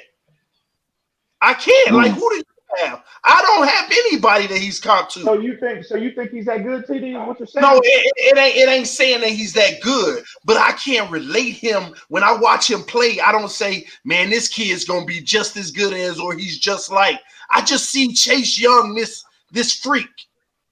And I'm telling you, his body type and his stick, the way he's built reminds you of Jadeveon Clowney. But you're talking about body type. I'm talking about the way he plays. That's what I don't see. Maybe y'all have a good comparison that'll make me like, oh, I could see that, but I don't. I kind of got one, but he ain't as wide as Khalil Mack. You feel me? Same play with the hands, but what's funny about him is they're raving about his technique, right? Because they're like, with Bosa and everything, all of them have great technique. And PFF had him ranked the top, like, you know what I'm saying, the top DN that they've been ranking as far as getting to the quarterback. So I'm looking at it and I'm like, all right, is it because of the competition he's playing against?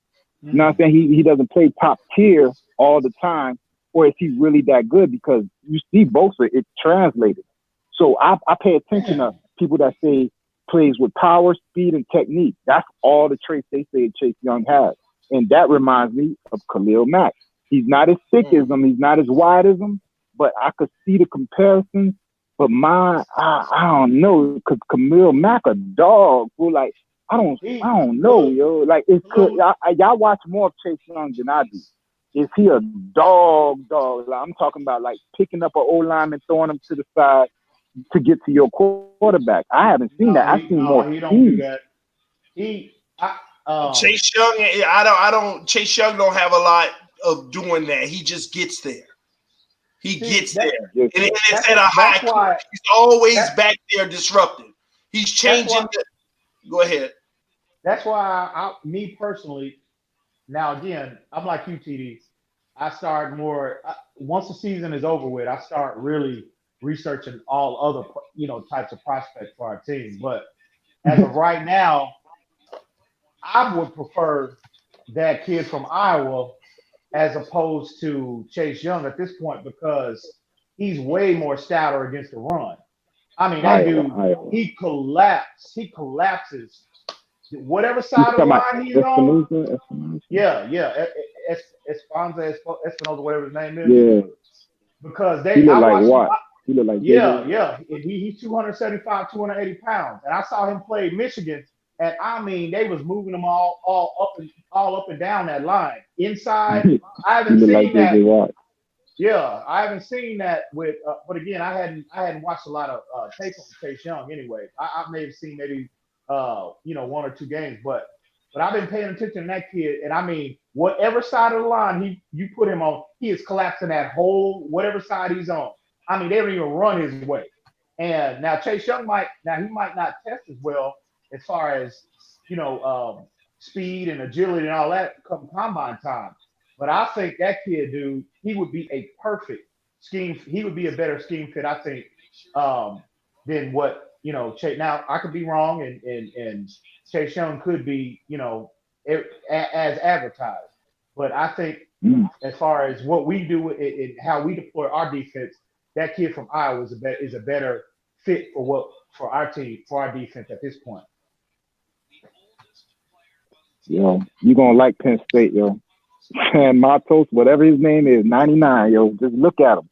I'm telling you, yo. You're gonna look at him, you're gonna be like, why we can't use that? And it's crazy. Like, he's bigger than Chase Young. He's moving around. I don't know, bro. Like, I do things real quick. Like, I look and I be like, dog, who's that? And then I go back and look at numbers. Chase Young, yeah, he get there. Now, one thing you did say, damn, I hate agreeing with this dude. But one thing you did say, I'm always right, yo. Hey, one thing you did say is he a product of who he been playing against? Because I mean, all I know is I saw him play Michigan State, and he didn't look as dominant as he was when he played the previous 4 games, and they played, Chase Young, and they played, Division II team, the equivalent of Division II teams. But when they played Michigan State, I'm not saying he didn't flash. All I'm saying is he didn't flash as much. So here's the thing though. The reason why I say we need a defensive end, whether it's Chase Young or Espinosa, we're saying it's because of who he's playing with. When you put him on Miami's D-line right now, possibly opposite of Taco Charles, what's in the defensive tackles we have right now? Our defensive tackles get doubled every rep. The thing is, now who do you double? And this is what we need, a guy who's going to require offensive line to open up and figure out who they want to block. Right now, it's easy trailers. They don't mind going one-on-one with our defensive ends. We need a guy who's going to command a double team so that our defensive tackles can get off too. Or you got to pick your poison.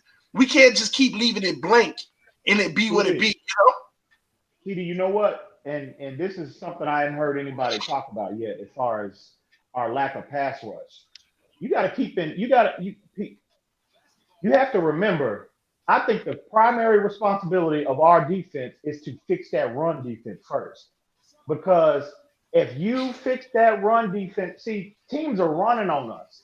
So they're getting 3, 4, 5 yards of carry. When you get on third down, bro, the playbook is so wide open. You can get the ball out so much faster, and it's harder for the defensive ends to tee off on the quarterback when it's, 3rd and 3, 3rd and 5, 3rd and 4, anything beyond 5 yards. It's hard. So, but if we shore up that run defense, that 3rd and 4, that 3rd and 3 goes to 3rd and 7, 3rd and 8, 3rd and 9, 3rd and 10, or more. So I think for the most part, because what's the number one contributing factor to our lack of pass rush is because we are so weak against the run. And that's why I said they need a true nose tackle that consistently commands a double team, because our linebackers, in particular Jerome Baker, because if you go back really and look at each game, that when we get gassed in the bigger runs that come against our team, they running at Jerome Baker, bro. They run away from everybody else. Our middle linebacker too light. Our middle linebacker too light, yo. I think you're missing. You're missing something on film, though, EM. You keep saying we need a true nose tackle, bro. Our the guys in the middle right now are doing their job. They're actually demanding a double team. They're not doing it. No, I think you missing a film. They're not doing it consistently enough. Bro, what are you talking about? Now, Godchild, and even when they rotate, bro, you're missing it. No, that's not true, bro. Not consistently enough. This is what I'm telling you. Go back.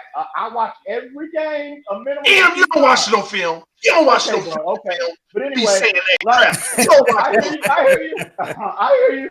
You don't watch no film. You just proved to me. You just proved to me that you don't watch film because you are wrong. You are wrong. These guys are getting double teamed 70-80% of the plays, man. You're not hearing me. Clock eaters. That's all they do.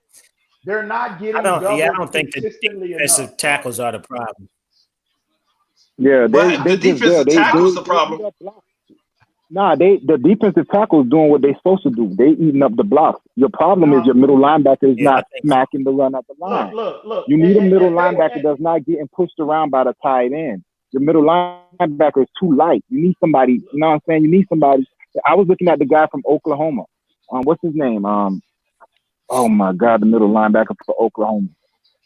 That's the type of linebacker, or the guy Simmons, the hybrid linebacker. Nah, you already got a hybrid. You need somebody big that could go in there and smack the running back at the line of scrimmage. Our running backs are getting. Our linebackers.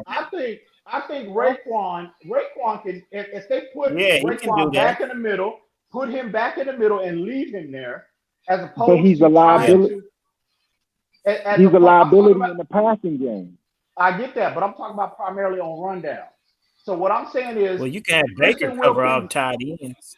What I'm saying is, if you put Christian Wilkins and Gaucher are not playing bad, but they are undersized defensive tackles. That's what I keep telling y'all. I agree with that.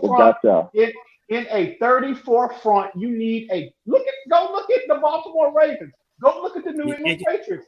You're right. You're right. We can use it. Go look at the You're right, Ian. They need a true nose of 300 at least 325, 330 presence in the middle of that 34 front. And all right, AM. Listen, go ahead, bro. If even if you don't have a 300-pound defensive tackle in there, man, these guys can get it done if they're not getting double teamed, man. I think that's what TD is saying, man. No, but that's the point. That's how he's saying. That's the responsibility. No, but some D tackles, bro. What you're saying is, he's saying that they won't be double teamed as much. Here's what Dolphins is failing to realize is the simple fact that he's saying you need a 300 whatever true nose tackle to command a double team when the guys we got right now are commanding a double team. They're not doing it, bro. Whoa. Okay, why are we laughing against the run then? Explain that to me. Because they're not running between. If you go look at the run between the guards, teams are running between the guards. Teams are not running between the guards. They're running between the tackles. They're coming around. They're not running between the guards or doing anything. Bro, you did not see how Adrian Peterson was gassing in the middle of our defense? Because he okay, you talking about one? Bro, you talking about one game? Over there on the right. No. Guard. He was running over on the right guard. Yeah, but on Adrian Peterson's run, most of the time he was bouncing those outside, man, to get those longer runs. That's what Adrian Peterson did in the Washington game. See, I ain't gonna lie. He hit the right. If you watch the game, he hit the right side 3 consecutive times. That's coaching. Man, listen. They was running at Jerome Baker all game last game. Listen, EM, all I know is when I watch the film, and I give you the Redskins game we played. I give you that game because y'all saw me live on this stream. It kept acting up. I couldn't even watch it. And I haven't even watched the replay because they didn't load it. So something must have been wrong with it. That's the only game that I haven't been able to literally evaluate.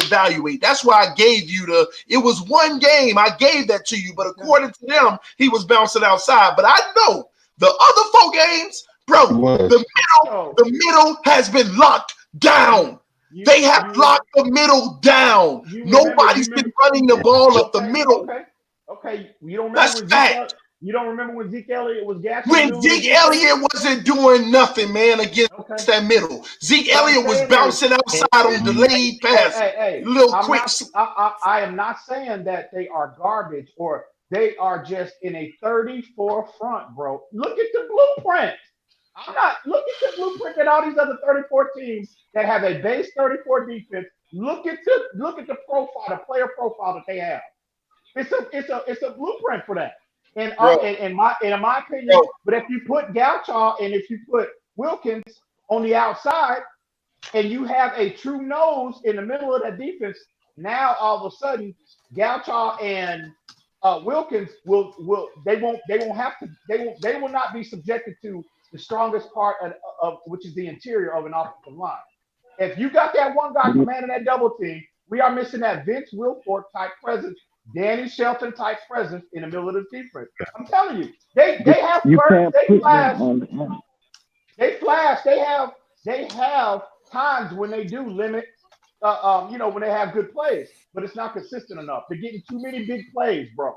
They're gassing this defense, and it's too consistent. So, like I said, that's what they need to fix first, and I think that will help.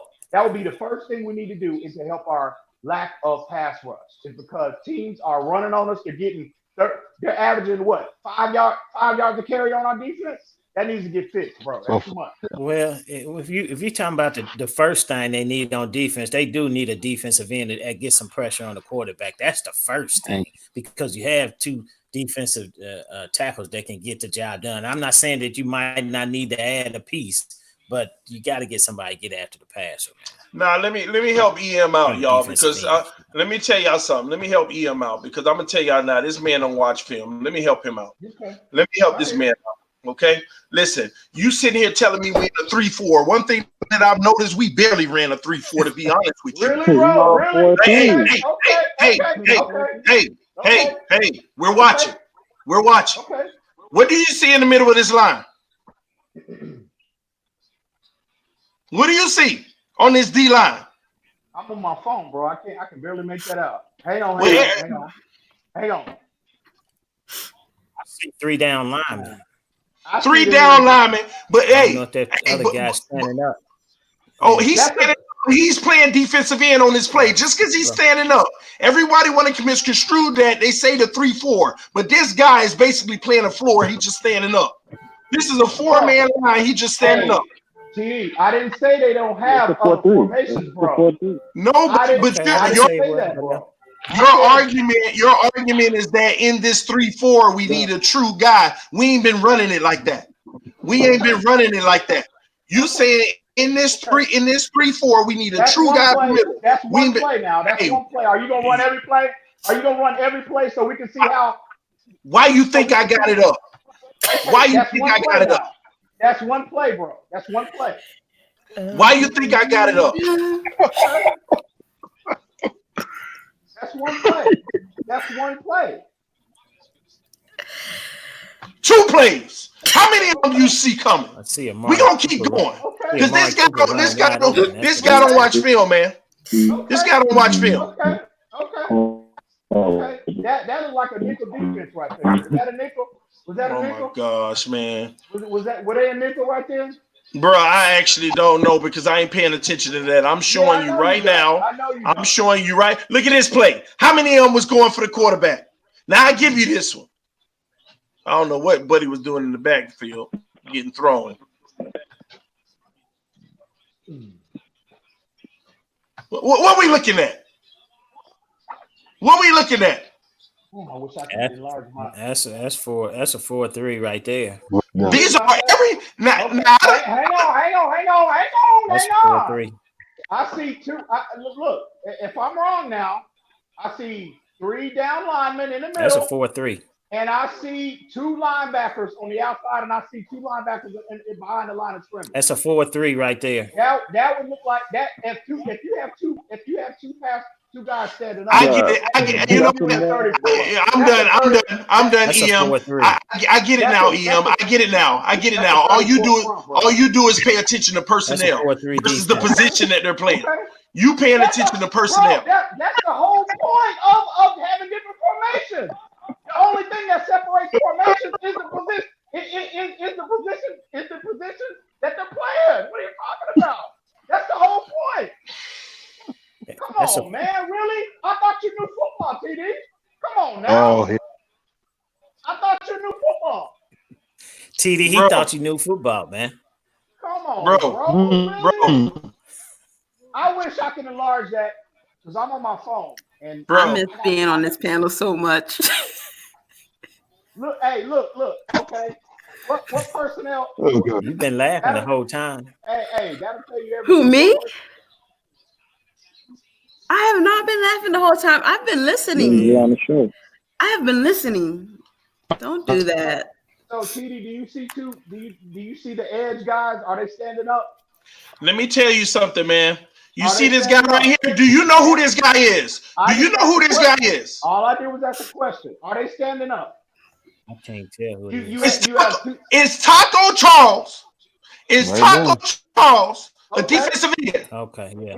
But they have him in the 34 front standing up as an outside linebacker. Oh, just because he's standing up.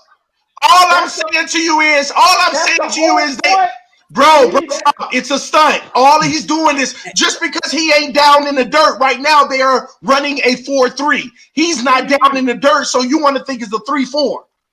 TD, that's the whole point of having. Hey, listen, that's y'all. The whole point of the difference. That's what distinguishes the formation. No. I get it. Okay, you know what, EM, I'm starting to understand what you're saying here. Hold on. Bro. Let me explain something to you because I'm starting to understand what you're saying now. I see what. Hold on, real quick. I see what you're saying, but what I am telling you is I am going off of the original point that you made.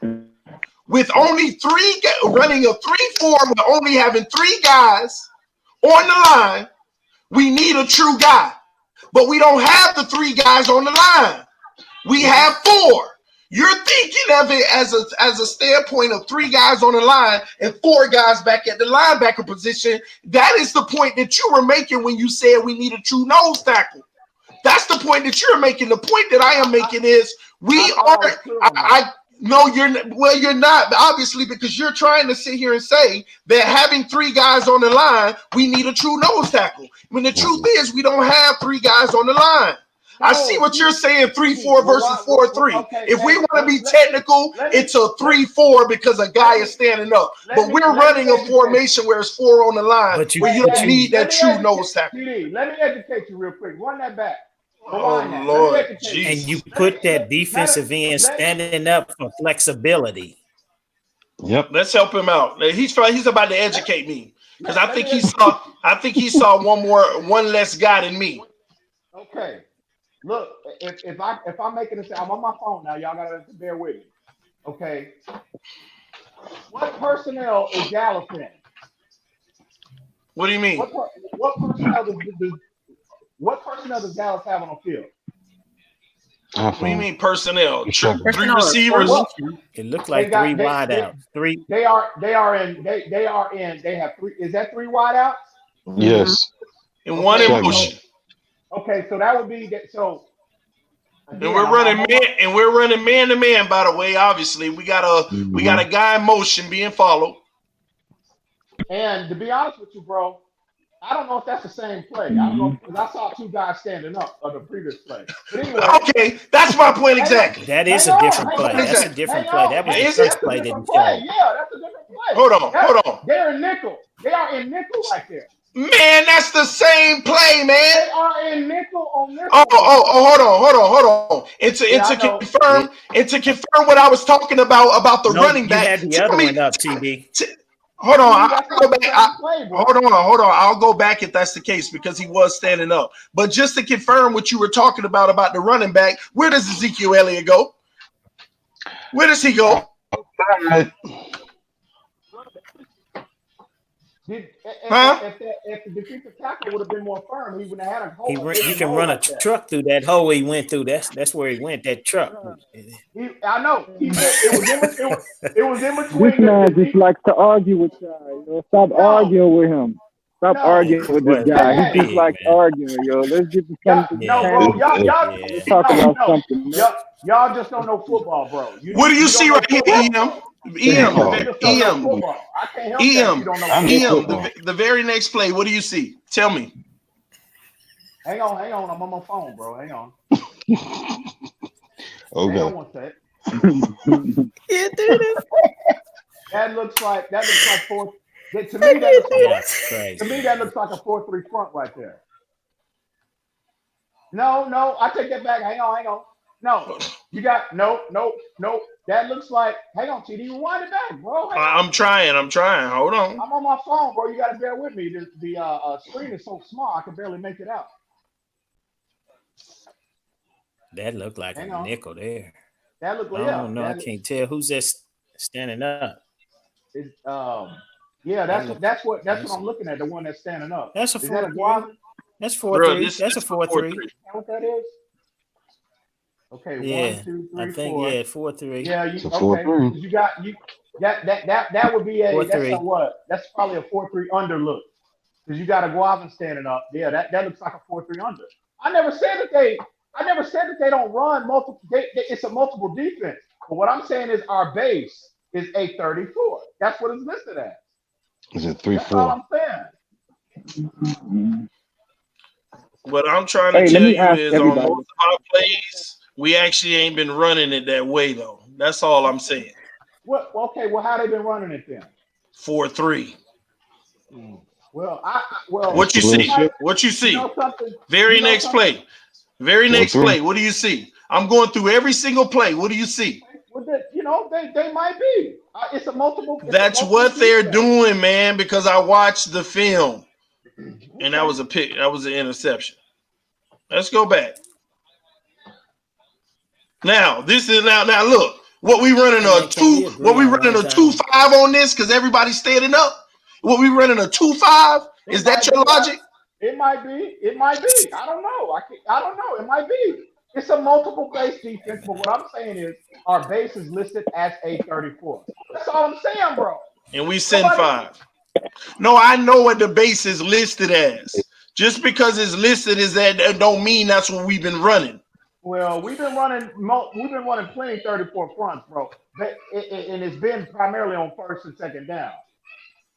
Bro, I am trying to tell you, based off of the film I've been watching, we actually ain't been running a lot of 3-4. Okay. We just haven't. And I know that's what we were, and we went out of that since week 2. We've been out of a lot of that since week 2 because we've been getting they can't handle it. We ain't got nobody setting the edge. Okay. Nope. All right. Well, look at this. That's a nickel. That's a nickel right there. Yeah, I know, but Eguavon standing up at the end. And see another thing as well. Okay, well, why? Okay, if Downchild and Wilkins are so stout, like you said, if they're commanding double teams, why are all those? They go a 3, but this is a Hail Mary. You what now? No, I was saying that's a 3. What'd you say, Ian? No, what I'm saying is, my point is, when teams scheme us out of our base defense, and there you go. There go one. Okay. There go one. That's a 34 front. Yeah, there go one. I said there go one. We started the third quarter. We switched it up, and what did happen? We start getting abused in that third quarter. Okay. All right. And that's what started happening. That's why we stopped running 3-4 a lot.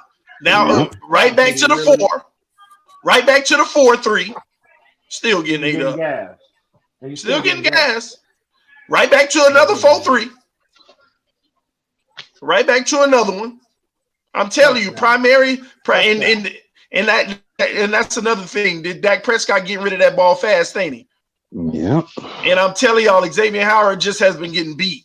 People like, oh, well, the defensive line ain't providing no pressure. It ain't mattering. These are quick passes. Stop hating on X, bro. That was another one, 4-3. I ain't hating on him, man. These are facts. That's another 4-3, man. What's this? A whole nother one. And what did they preach? Well, it's gonna be our scheme is gonna be. Hey, Vinsanity, how long has Xavier Howard been ailing, man? How long has he been hurt? Wow. Listen, y'all know I'm a defensive person. I mean, I've never Me too. been big on X. I was more of a Bobby McCain fan, so you guys can beat me up for that. But listen, X is going to have a down year. Look at that hole. No. Any cornerback who doesn't have the pass misdirection to cover anybody for like 5, 6, 7, 8, 9, 10, 11, 12 seconds is going to have a down year. But he got paid. He got his money, and you know what? I expect a lot from some X next year because we're going to go out and get Chase Young in the draft. We might bring in some guys in free agency. So X's game will pick up, and he'll definitely be worth the contract that he got in the long run. But you know, this is a year where he's learning a new system, learning a new scheme. I mean, it takes no talent to play man. You've been playing it all your life, but I'm not going to say he's ailing. I'm just going to say he's, dealing with the product of the team that he's on. Dang, I mean, so you think he's pretty much like playing tag out there, huh? Vinsanity. Oh, Vinsanity. Can you see the screen? Yeah, I can see the screen. Now I want to get your thoughts, Vinsanity, on this play right here. Do not bring me into this, TD, because you already know they're all going to say, "I agree with you." Well, I want people at home to notice something. Stop. Hold on. Okay, now watch this. He's saying, I'm not answering no questions. He's saying that Christian Wilkins is getting washed out. Watch this now. I'm gonna pause this. Pause. Okay. Stop right here. Where is all the momentum going? It's going down the line, right? Everything's coming down the line. Now I want you to watch this offensive lineman right here. Literally hold Wilkins as he try to turn around. As he tries to turn around. No, I'm not done him. Did they call a flag on? Let me go and mute him because I'm making a point. Then you can respond after. Forget the hold in him. Even though this man gets hold on the cutback, whose job is it to seal this up right here? Whose freaking job is it to seal this up? Taco is sitting here engaged, locked in. This man is holding Taco, and Taco is holding him. When Taco's job should be to get off of that and close this gap. You're talking about, you think that is on this guy when these guys are supposed to go in the direction of the run and make sure that these linemen don't get in the second level like this one is to Eguivar right here. Their job is to make sure they don't get defensive end to make sure. Yeah, he didn't get past 5 yards on the field, so I guess it's the man's responsibility to make sure that cutback doesn't happen. Okay? And what happens? He ain't let go. He let go a second late. And look who's still engaged over here, not even looking at where the ball is going. He don't even know the ball is coming through this gap over here. And we want to talk about is Christian Wilkins. Is Christian Wilkins getting blown up? Hold on, I'm going to pause it right on the hole. Stop. This man is getting held. Honestly, he should make that tackle right there. He's already getting it, turning back in position. But why can't he? It's the little subtle thing this offensive lineman do that you can't see, which is a hole. But you're right, it didn't get called. But it don't matter because this guy over here supposed to be more involved in the play right here. Break off and get to the tackle. Yeah, man. And it's Christian. What? My bad. I shouldn't even be. I'm muting him too much. But yeah.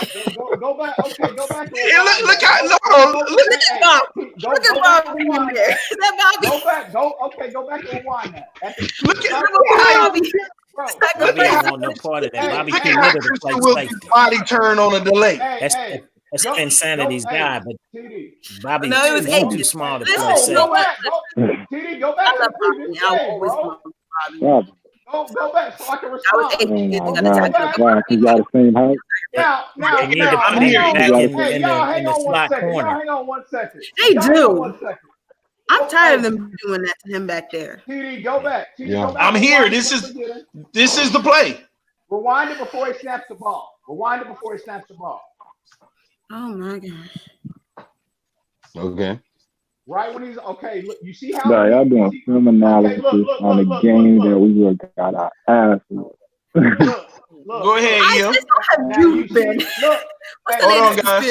Hold on, guys. I want to hear him what he got to say about this. You see where the defensive tackles are positioned right now? Right. Yep. They are. Mm-hmm. Right. Okay. Now go ahead and play it.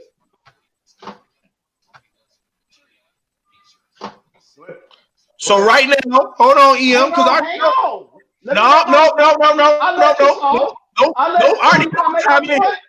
Right now, I see two defensive linemen engage with the lineman properly. He's on that blue line and he's on that blue line. But you know what? They're looking up. Are they singled up? Yeah, they're singled up right now. Okay, play it. Hold on. Where's the ball going, Ian? No, play it. The ball's going outside. No, play it. Because I got you. Okay, you want me to just keep going? No. Go and play it. Play it. Everybody's singled up. Stop it. Everybody is singled up on that play. Now you saw where the defensive tackles were positioned before the ball was snapped. When you played the tape and you ran it, you saw where they ended up. The whole line got collapsed, bro. That's okay. No, you're wrong. You're wrong. You don't know how to. Now, let me go and help you. Let me go and explain this to people because you're giving false narratives. Right here. Watch this. Stop. Right here. They are right there engaged with their guy one-on-one. They are not pushed back. But right now, their eyes are looking in the backfield. Where is the running back going? If they were to keep going forward, they are completely out of the play. They have to veer. They have to take this line up this way because that's where the running back is headed. If he was to come straight to try to win this battle and push this guy back, what's the purpose? He's out of the play. If he's coming forward, his eyes are doing what they're supposed to be. Where is the running back going? Okay, I need to come this way. And that's why it looked like he got pushed back a little because he's veering this way. He's just making that decision. You want this guy to be pushing back here while the running back is way over here. That makes no sense, EM. Understand the way football is supposed to be played. At this point of contact, they are doing their job. They both engage right at the line of scrimmage on that blue line. Now they need to be looking, both of them doing their job, both of their heads up, looking at the running back, trying to figure out which way is he going so I can head that way. And where is he going? It's obvious. The problem is he cuts back, and this guy holds him and doesn't allow him to effectively handle the cutback. These two men. What happened? Taco and whoever this is right here, that linebacker spot is who misses the play. Well, you talk about Jerome Baker. Baker and Taco are the ones who's supposed to be the help side. He's supposed to make sure nothing comes through this middle. They're doing their job. EM, you're trying to give him more responsibility than he's supposed to have on the play. That's what you're doing. You're trying to say, he shouldn't be pushed back here because this is all you see. This is what you see. When he's looking at his eyes. Now, Baker overran the play. Baker overran that because he should be filling that gap. Exactly. And guess what? Yeah. And Eguavon is the one that's supposed to shoot over here. What happens on this play? Yes. Technically, to be fair, Ezekiel Elliott actually could have went through this hole and still had a successful run. The problem is he saw a bigger hole because Jerome Baker over pursued. Out of position. Jerome Baker is out of position. And he let a lineman get upfield and engage him. In this lineman right here, never let a lineman get upfield and engage the linebacker. And this lineman right here has locked Taco down on this situation. Ezekiel Elliott has an option. This is the original route.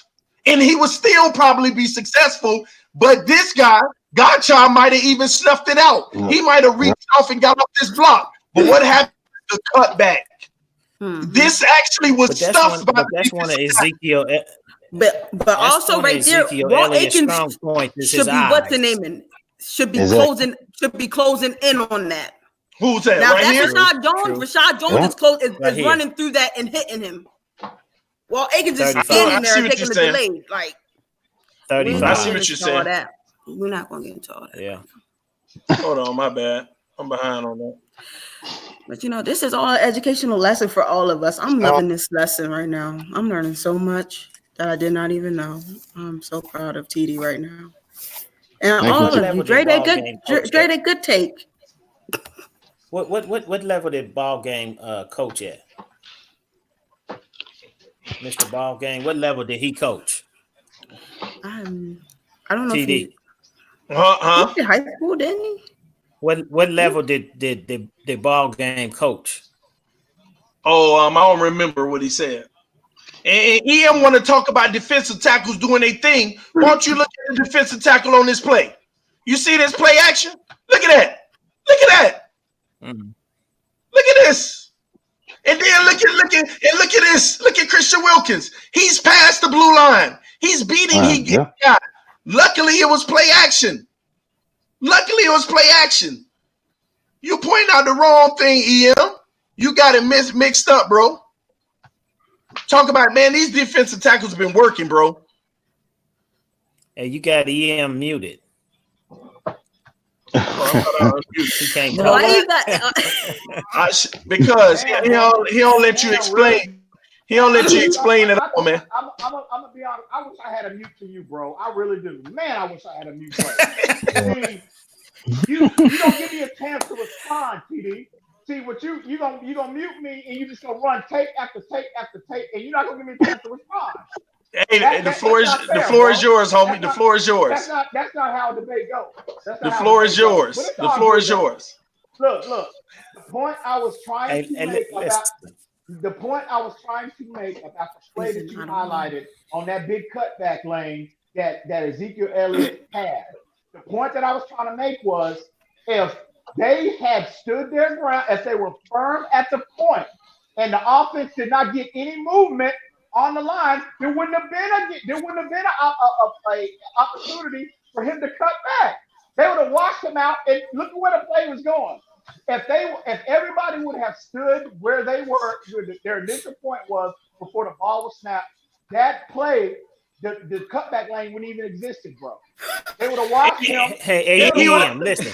AEM, listen to this. Hold on, let me get it. Let me say this. He would have got 40 yards the other way. EM. When the ball is snapped, EM, hold on for a minute, man. EM, when the ball is snapped, the defensive lineman's job is to flow toward the ball. So when they seen it, hold on, man. Let me finish, please, EM. Let me finish. Go ahead. So when they seen Ezekiel Elliott get the ball and flow to the right, then that's what they did. That's their job to flow the direction. So they didn't lose ground. They didn't get pushed off the line. They flowed the direction of the ball carrier. And Ezekiel, Ezekiel Elliott made a cutback. So the defensive linemen, they did their job. No. The last guy on that line, I believe it was Wilkins. He tried it. Okay. Look at where the ball is. It's me. It's Dre Day. Dre, to confirm what you're saying, none of the offensive linemen passed that blue line for those two guys. Those two guys, number 70 and 52, none of them passed that line. Y'all gonna let me respond to what? If y'all want to talk, I'll politely back out and y'all can Bro, we just trying to be like you. We just trying to be like you. You gonna let me respond to what? We just trying to be like you, bro. That's all. You gonna let me respond to what? Go ahead. Damn, I wish I had a mute button for all of y'all. But it's all good. Hey. Okay.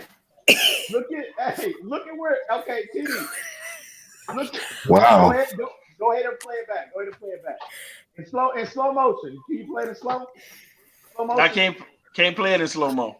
Almost. But I can keep pausing for you. Okay. Look. Man, I can't make out. The screen is too small. But go ahead and play it. Stop it right there. Stop. Okay. Look at where Ezekiel Elliott is. Right there, right? Mm-hmm. Okay. He is in the where he's positioned now. Where he's positioned right now, he is right, probably right, maybe on the he is positioned between the center and the right guard. Okay? Right now. Mm-hmm.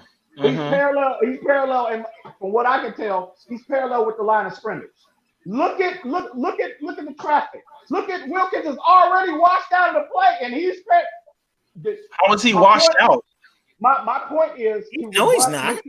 Hang on. To rebut you all's theory about they were flowing with Ezekiel Elliott and flowing to the ball, he hadn't even moved yet.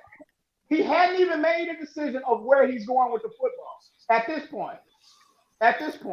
He's parallel with the center. This man is delusional. No, hang on. Run it back. Go ahead. Run it back. Let's talk about something else, man. Boom, right there. Where's he at right now? Explain that to me. Where's he at? What position is Ezekiel at this point? Headed towards the right. Look. Yeah. Okay. But his shoulders might be pointing to that side of the line. Okay. But he is parallel with the center at this point. He hasn't even moved yet. And already Christian Wilkins and Gaucho have already gotten pushed back. And they're singled up. Bro, they're not pushed back. The offensive lineman ain't even got his hand on Wilkins. Wilkins got his hand on him. The offensive lineman ain't even touching Wilkins. Can you see that? The offensive lineman ain't even touching Wilkins. Anyway, like I said, if the offensive line did not get any movement on our defensive tackles at that point, Ezekiel Elliott that hole would not exist. That hole will not be there. You know what? You're right. You're right, EM. You know what, EM? You are correct, bro. You are correct. The hole is there because Christian Wilkins is getting washed out of the play.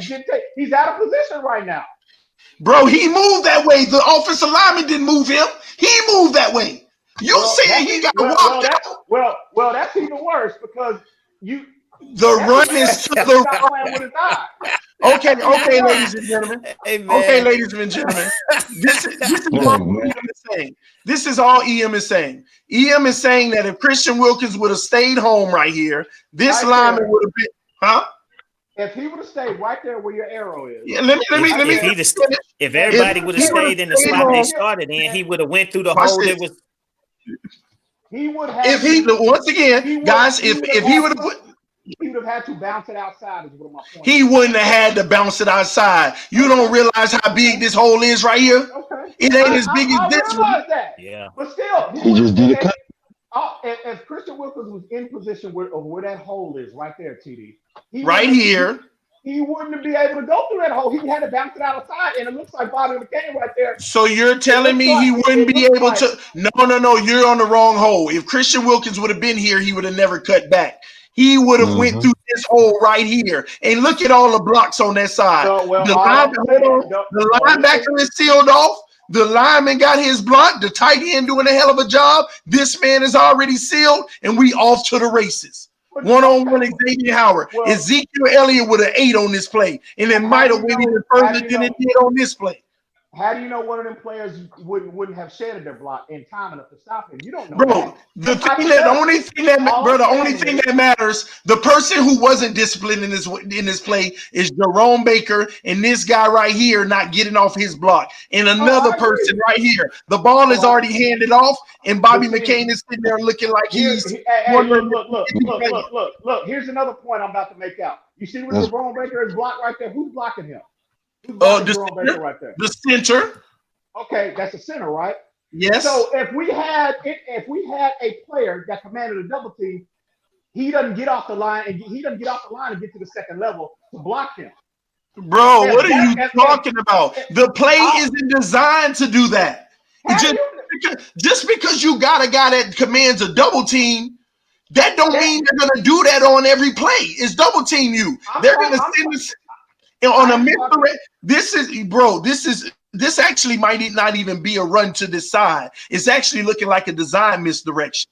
If you ask me, this looks like it might actually literally be a designed misdirection. Again, TD, like I said, if we had a lineman that required a double team, that center is not to the second level, and he don't have his hand with Jerome Baker at this point. Say that again.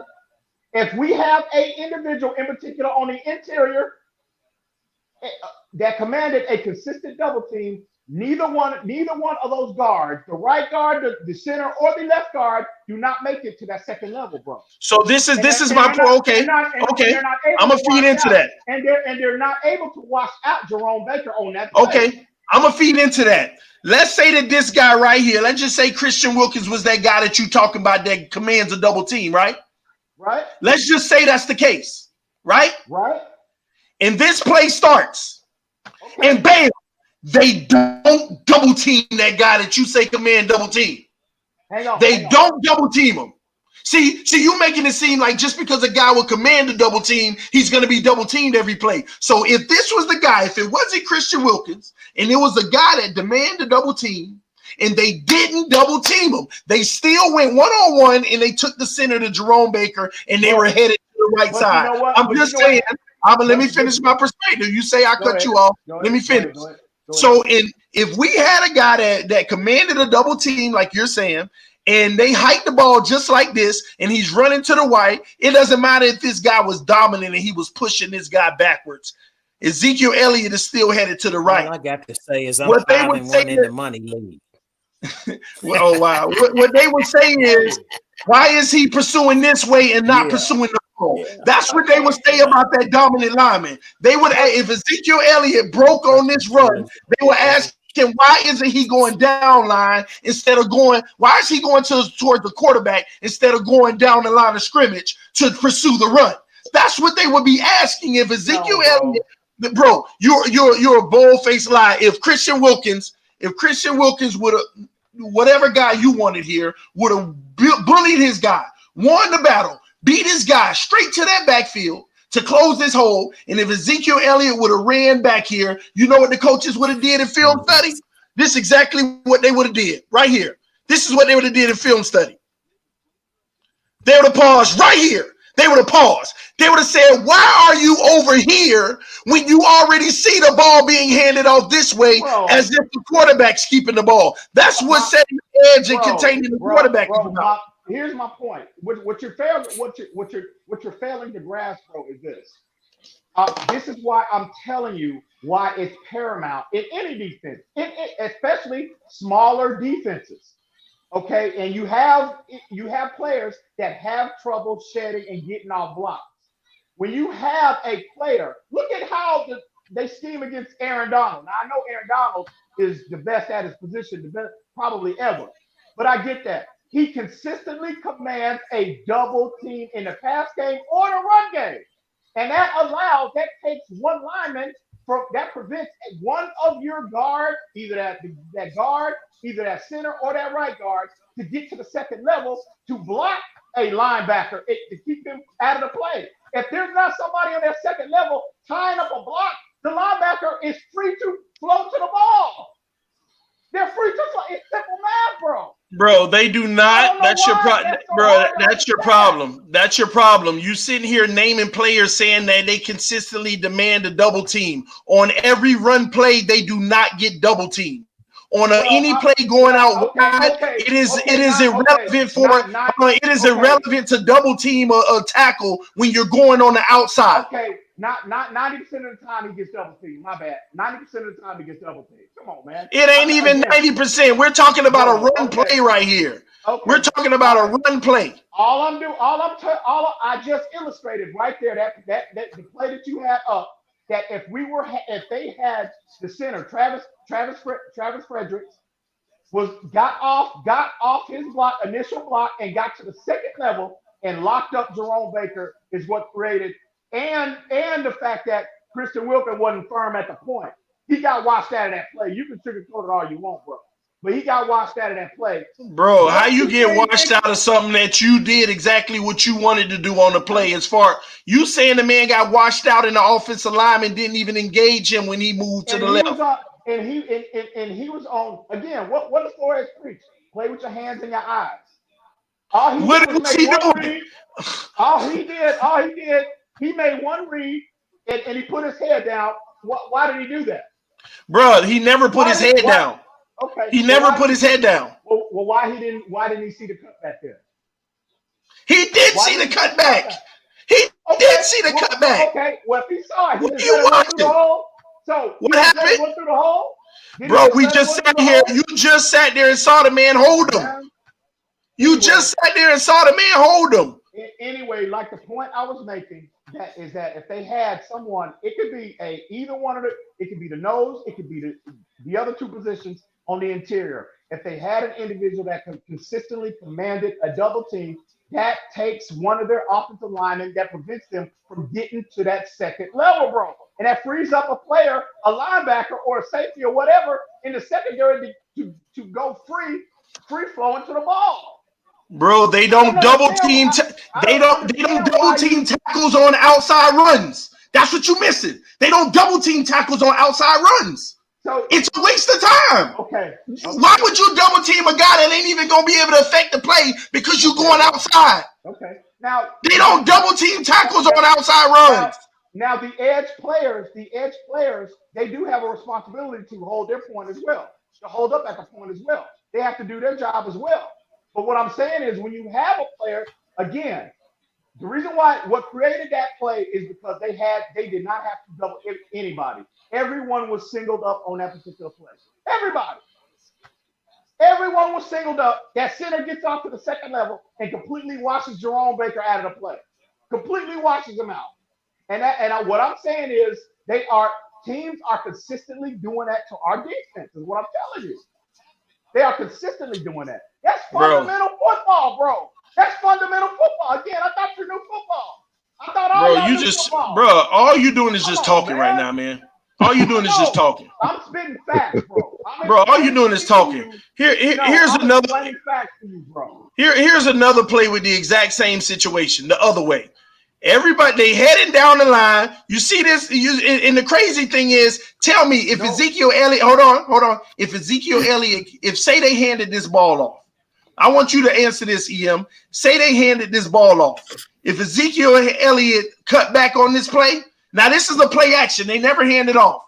But if they handed it off and he cut back just like that last play, would it not be a touchdown? Because everybody on this play is doing what you said they should do. They actually, at the point of contact, they getting in that backfield. You see the difference on this play? If he cut back, would it have not have been a touchdown? If they would have handed that ball off and he cut back, it would have been the same thing. First off, that's not even a running play, bro.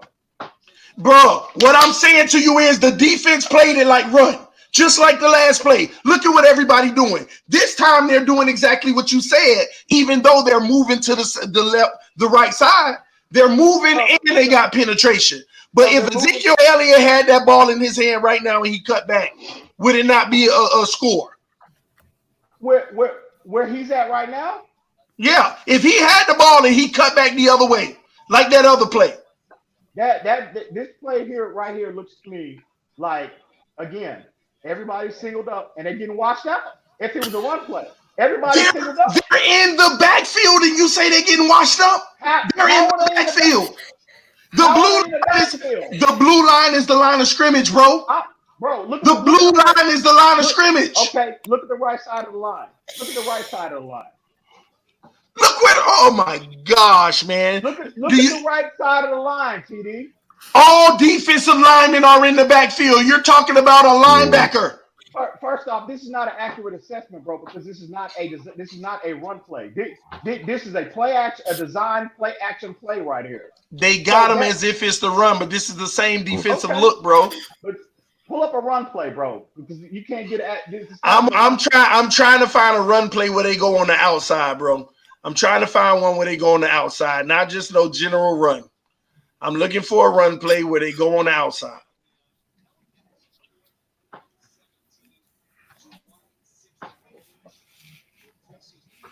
Maybe this is an outside run. Is he gonna cut back again? He probably. Look at that.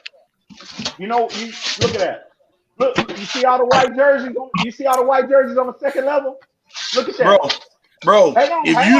Play it again. Okay. Play it again.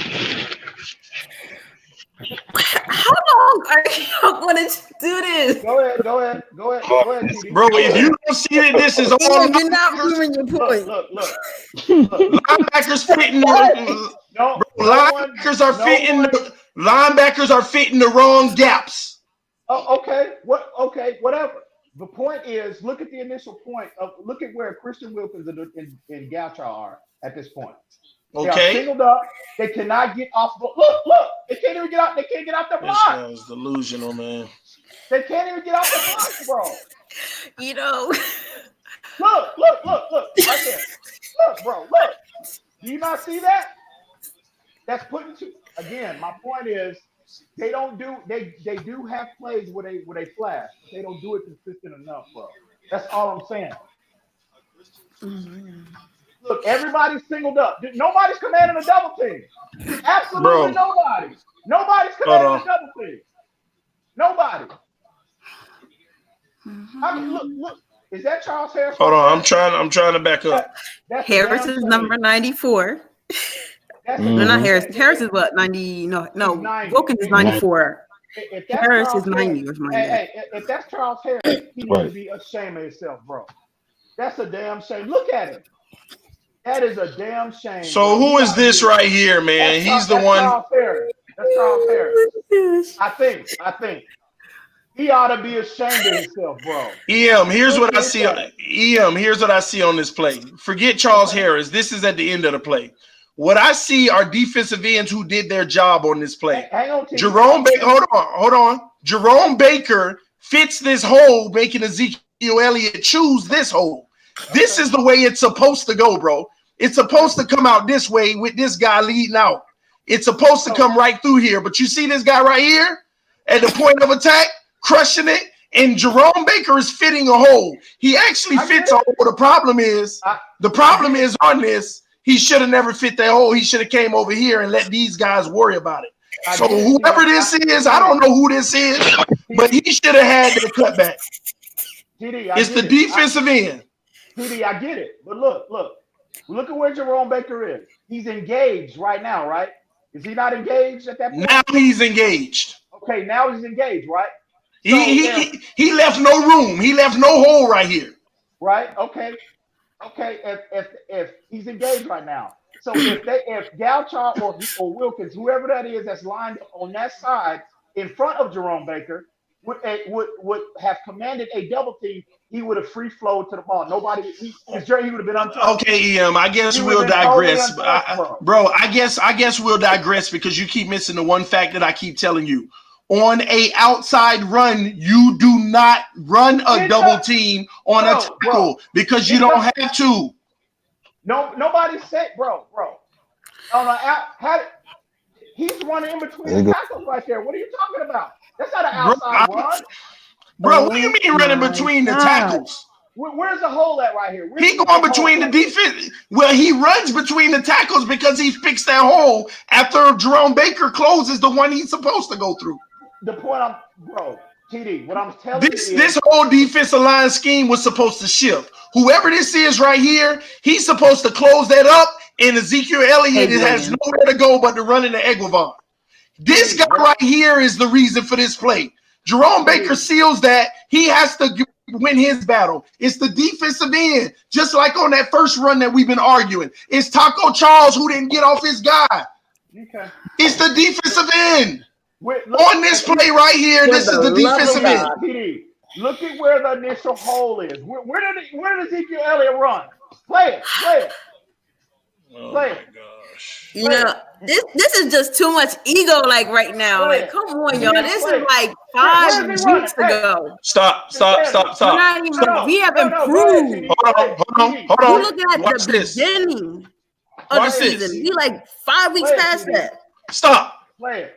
Hold on. Is he not running in between the tackles? No, you're missing it. It wasn't where it was designed to go. Watch this. How do you know? Do you know what play was called? How do you know? Bro, where's Ezekiel Elliott's eyes? His job is to look at that linebacker. What is the linebacker's job? To look at that running back. So Jerome Baker steps up. Ezekiel Elliott says, I can't come out here. I need to cut back because I already see this whole development.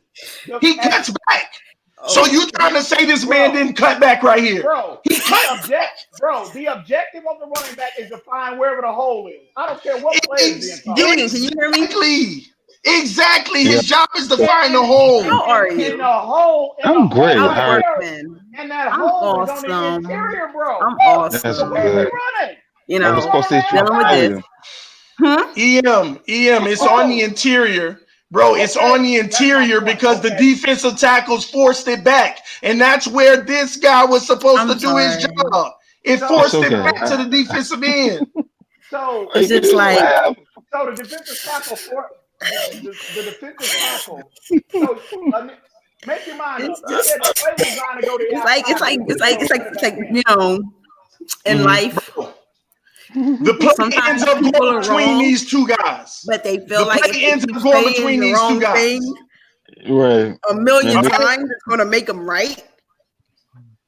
But it's not because we all can see the footage.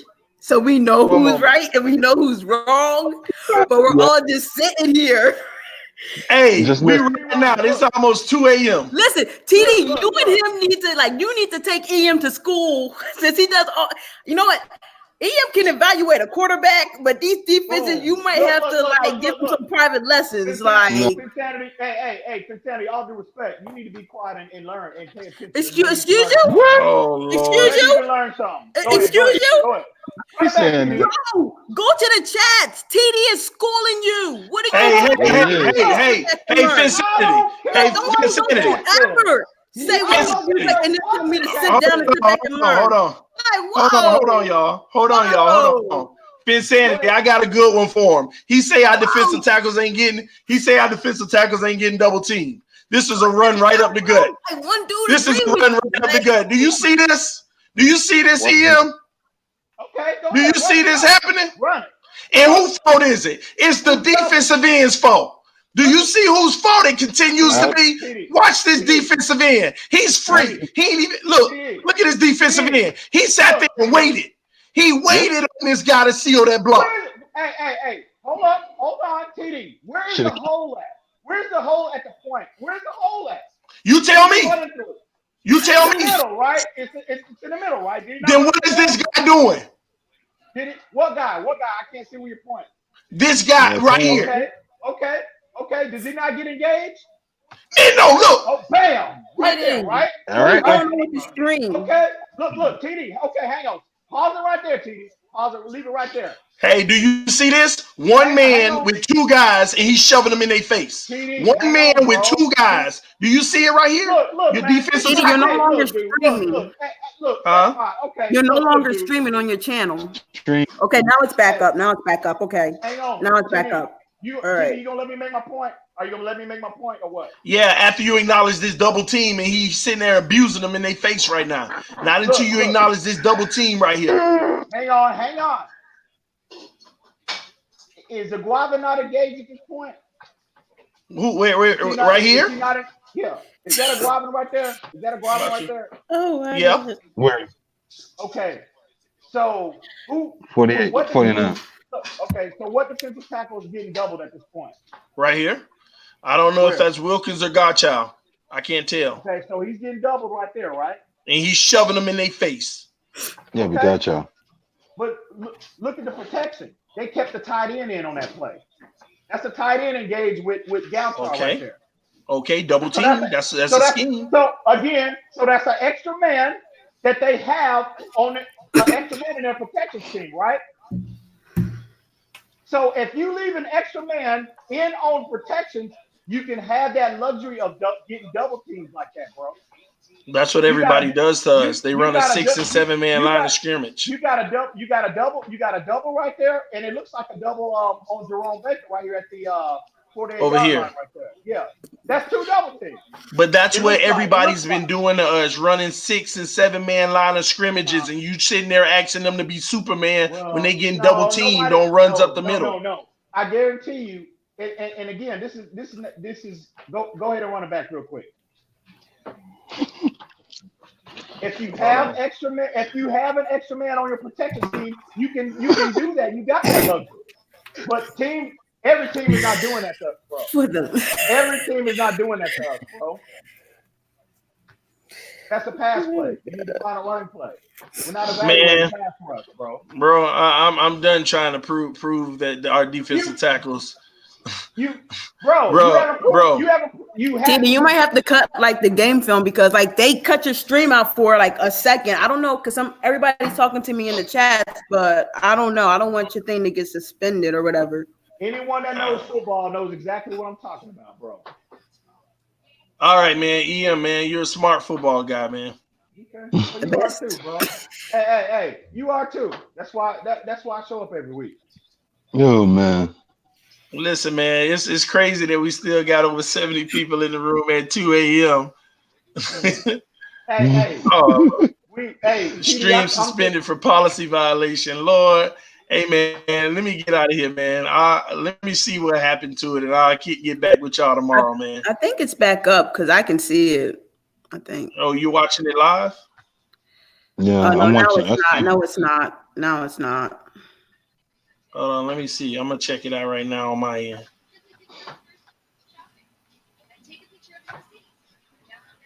You gonna put some more footage up? No, man. We gonna let me check something real quick.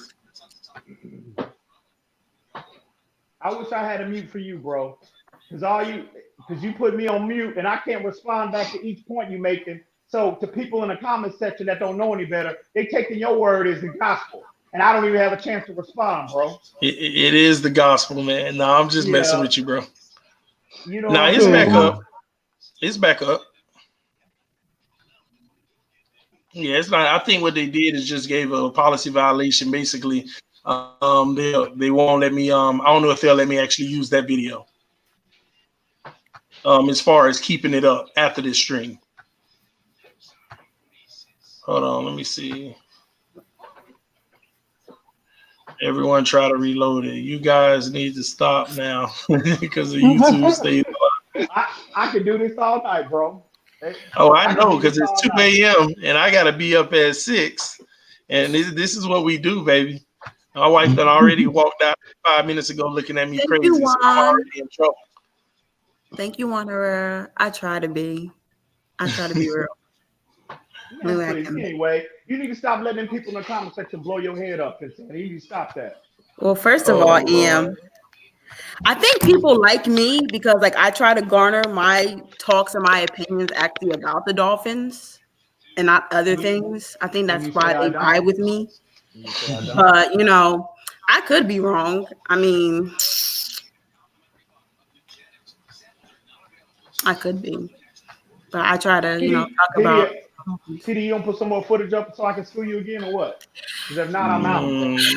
Yeah, man, I might be done with footage. I'm checking to see if they gave me a policy strike. No, I'm good. I'm all good. They ain't do nothing. I'm all good, man. But hey, man, this is TD Phins Talk, home of the real Miami Dolphin fans, man. We just, what we do is every Friday night we try to get EM Dolphins fan a little education. Take them to school. No, I'm just playing with you, man. I hear you. I appreciate y'all coming through tonight on the stream. We done went almost 4 hours. I'm already in trouble, so I'm probably not gonna be able to stream at all tomorrow because the wife gonna be like, "You kept me up all night," because she came out here 5 minutes ago. Like, are you kidding me or whatever? But but it's all good, man. But yeah, man. So I gotta be on my best behavior tomorrow. I'll see y'all on Sunday live stream. Miami Dolphins versus Buffalo Bills. Insanity. And it's all love, darling. It's all love. Yeah, it's always all love for everybody, man. It's crazy though how many people stayed up with us tonight. But hey, I appreciate y'all love and support. I gotta end this. I didn't even get to say nothing because EM takes over. This is the EM takeover panel. Why y'all always hey, you gotta understand. I didn't get to talk about the Redskins game. I didn't get to talk about anything I heard on the what's the name. Dolphins on top, you're awesome, huh? Look, yeah. It might seem that way, but everybody always coming at me. They always shooting them bullets at me. No one comes at you. You just feel the need to state facts. Restate your opinion over and over again until people believe you. Hey, what's my motto? What's my motto? Hey, what's my motto? I don't give the people what they want. I give them what they need, baby. What they need, we don't need the stuff you be talking about. Hey, Reason 13 said TD and EM talking about game 3 game film for an hour. Man, I'm out of here, man. I appreciate y'all. I love y'all. I'll see y'all later. Chef Jew, is that how you pronounce it? Chef, you already know what time it is, Julie. Hey, it was a pleasure, bro. It was a pleasure. Thank you. Yeah, man. I'm glad I have a good time with hearing EM, boy. Man, hey, I gotta go, y'all. I gotta go. I gotta end the stream. All right, y'all, man. Y'all be good. All right, now. See y'all Sunday. All right, bro.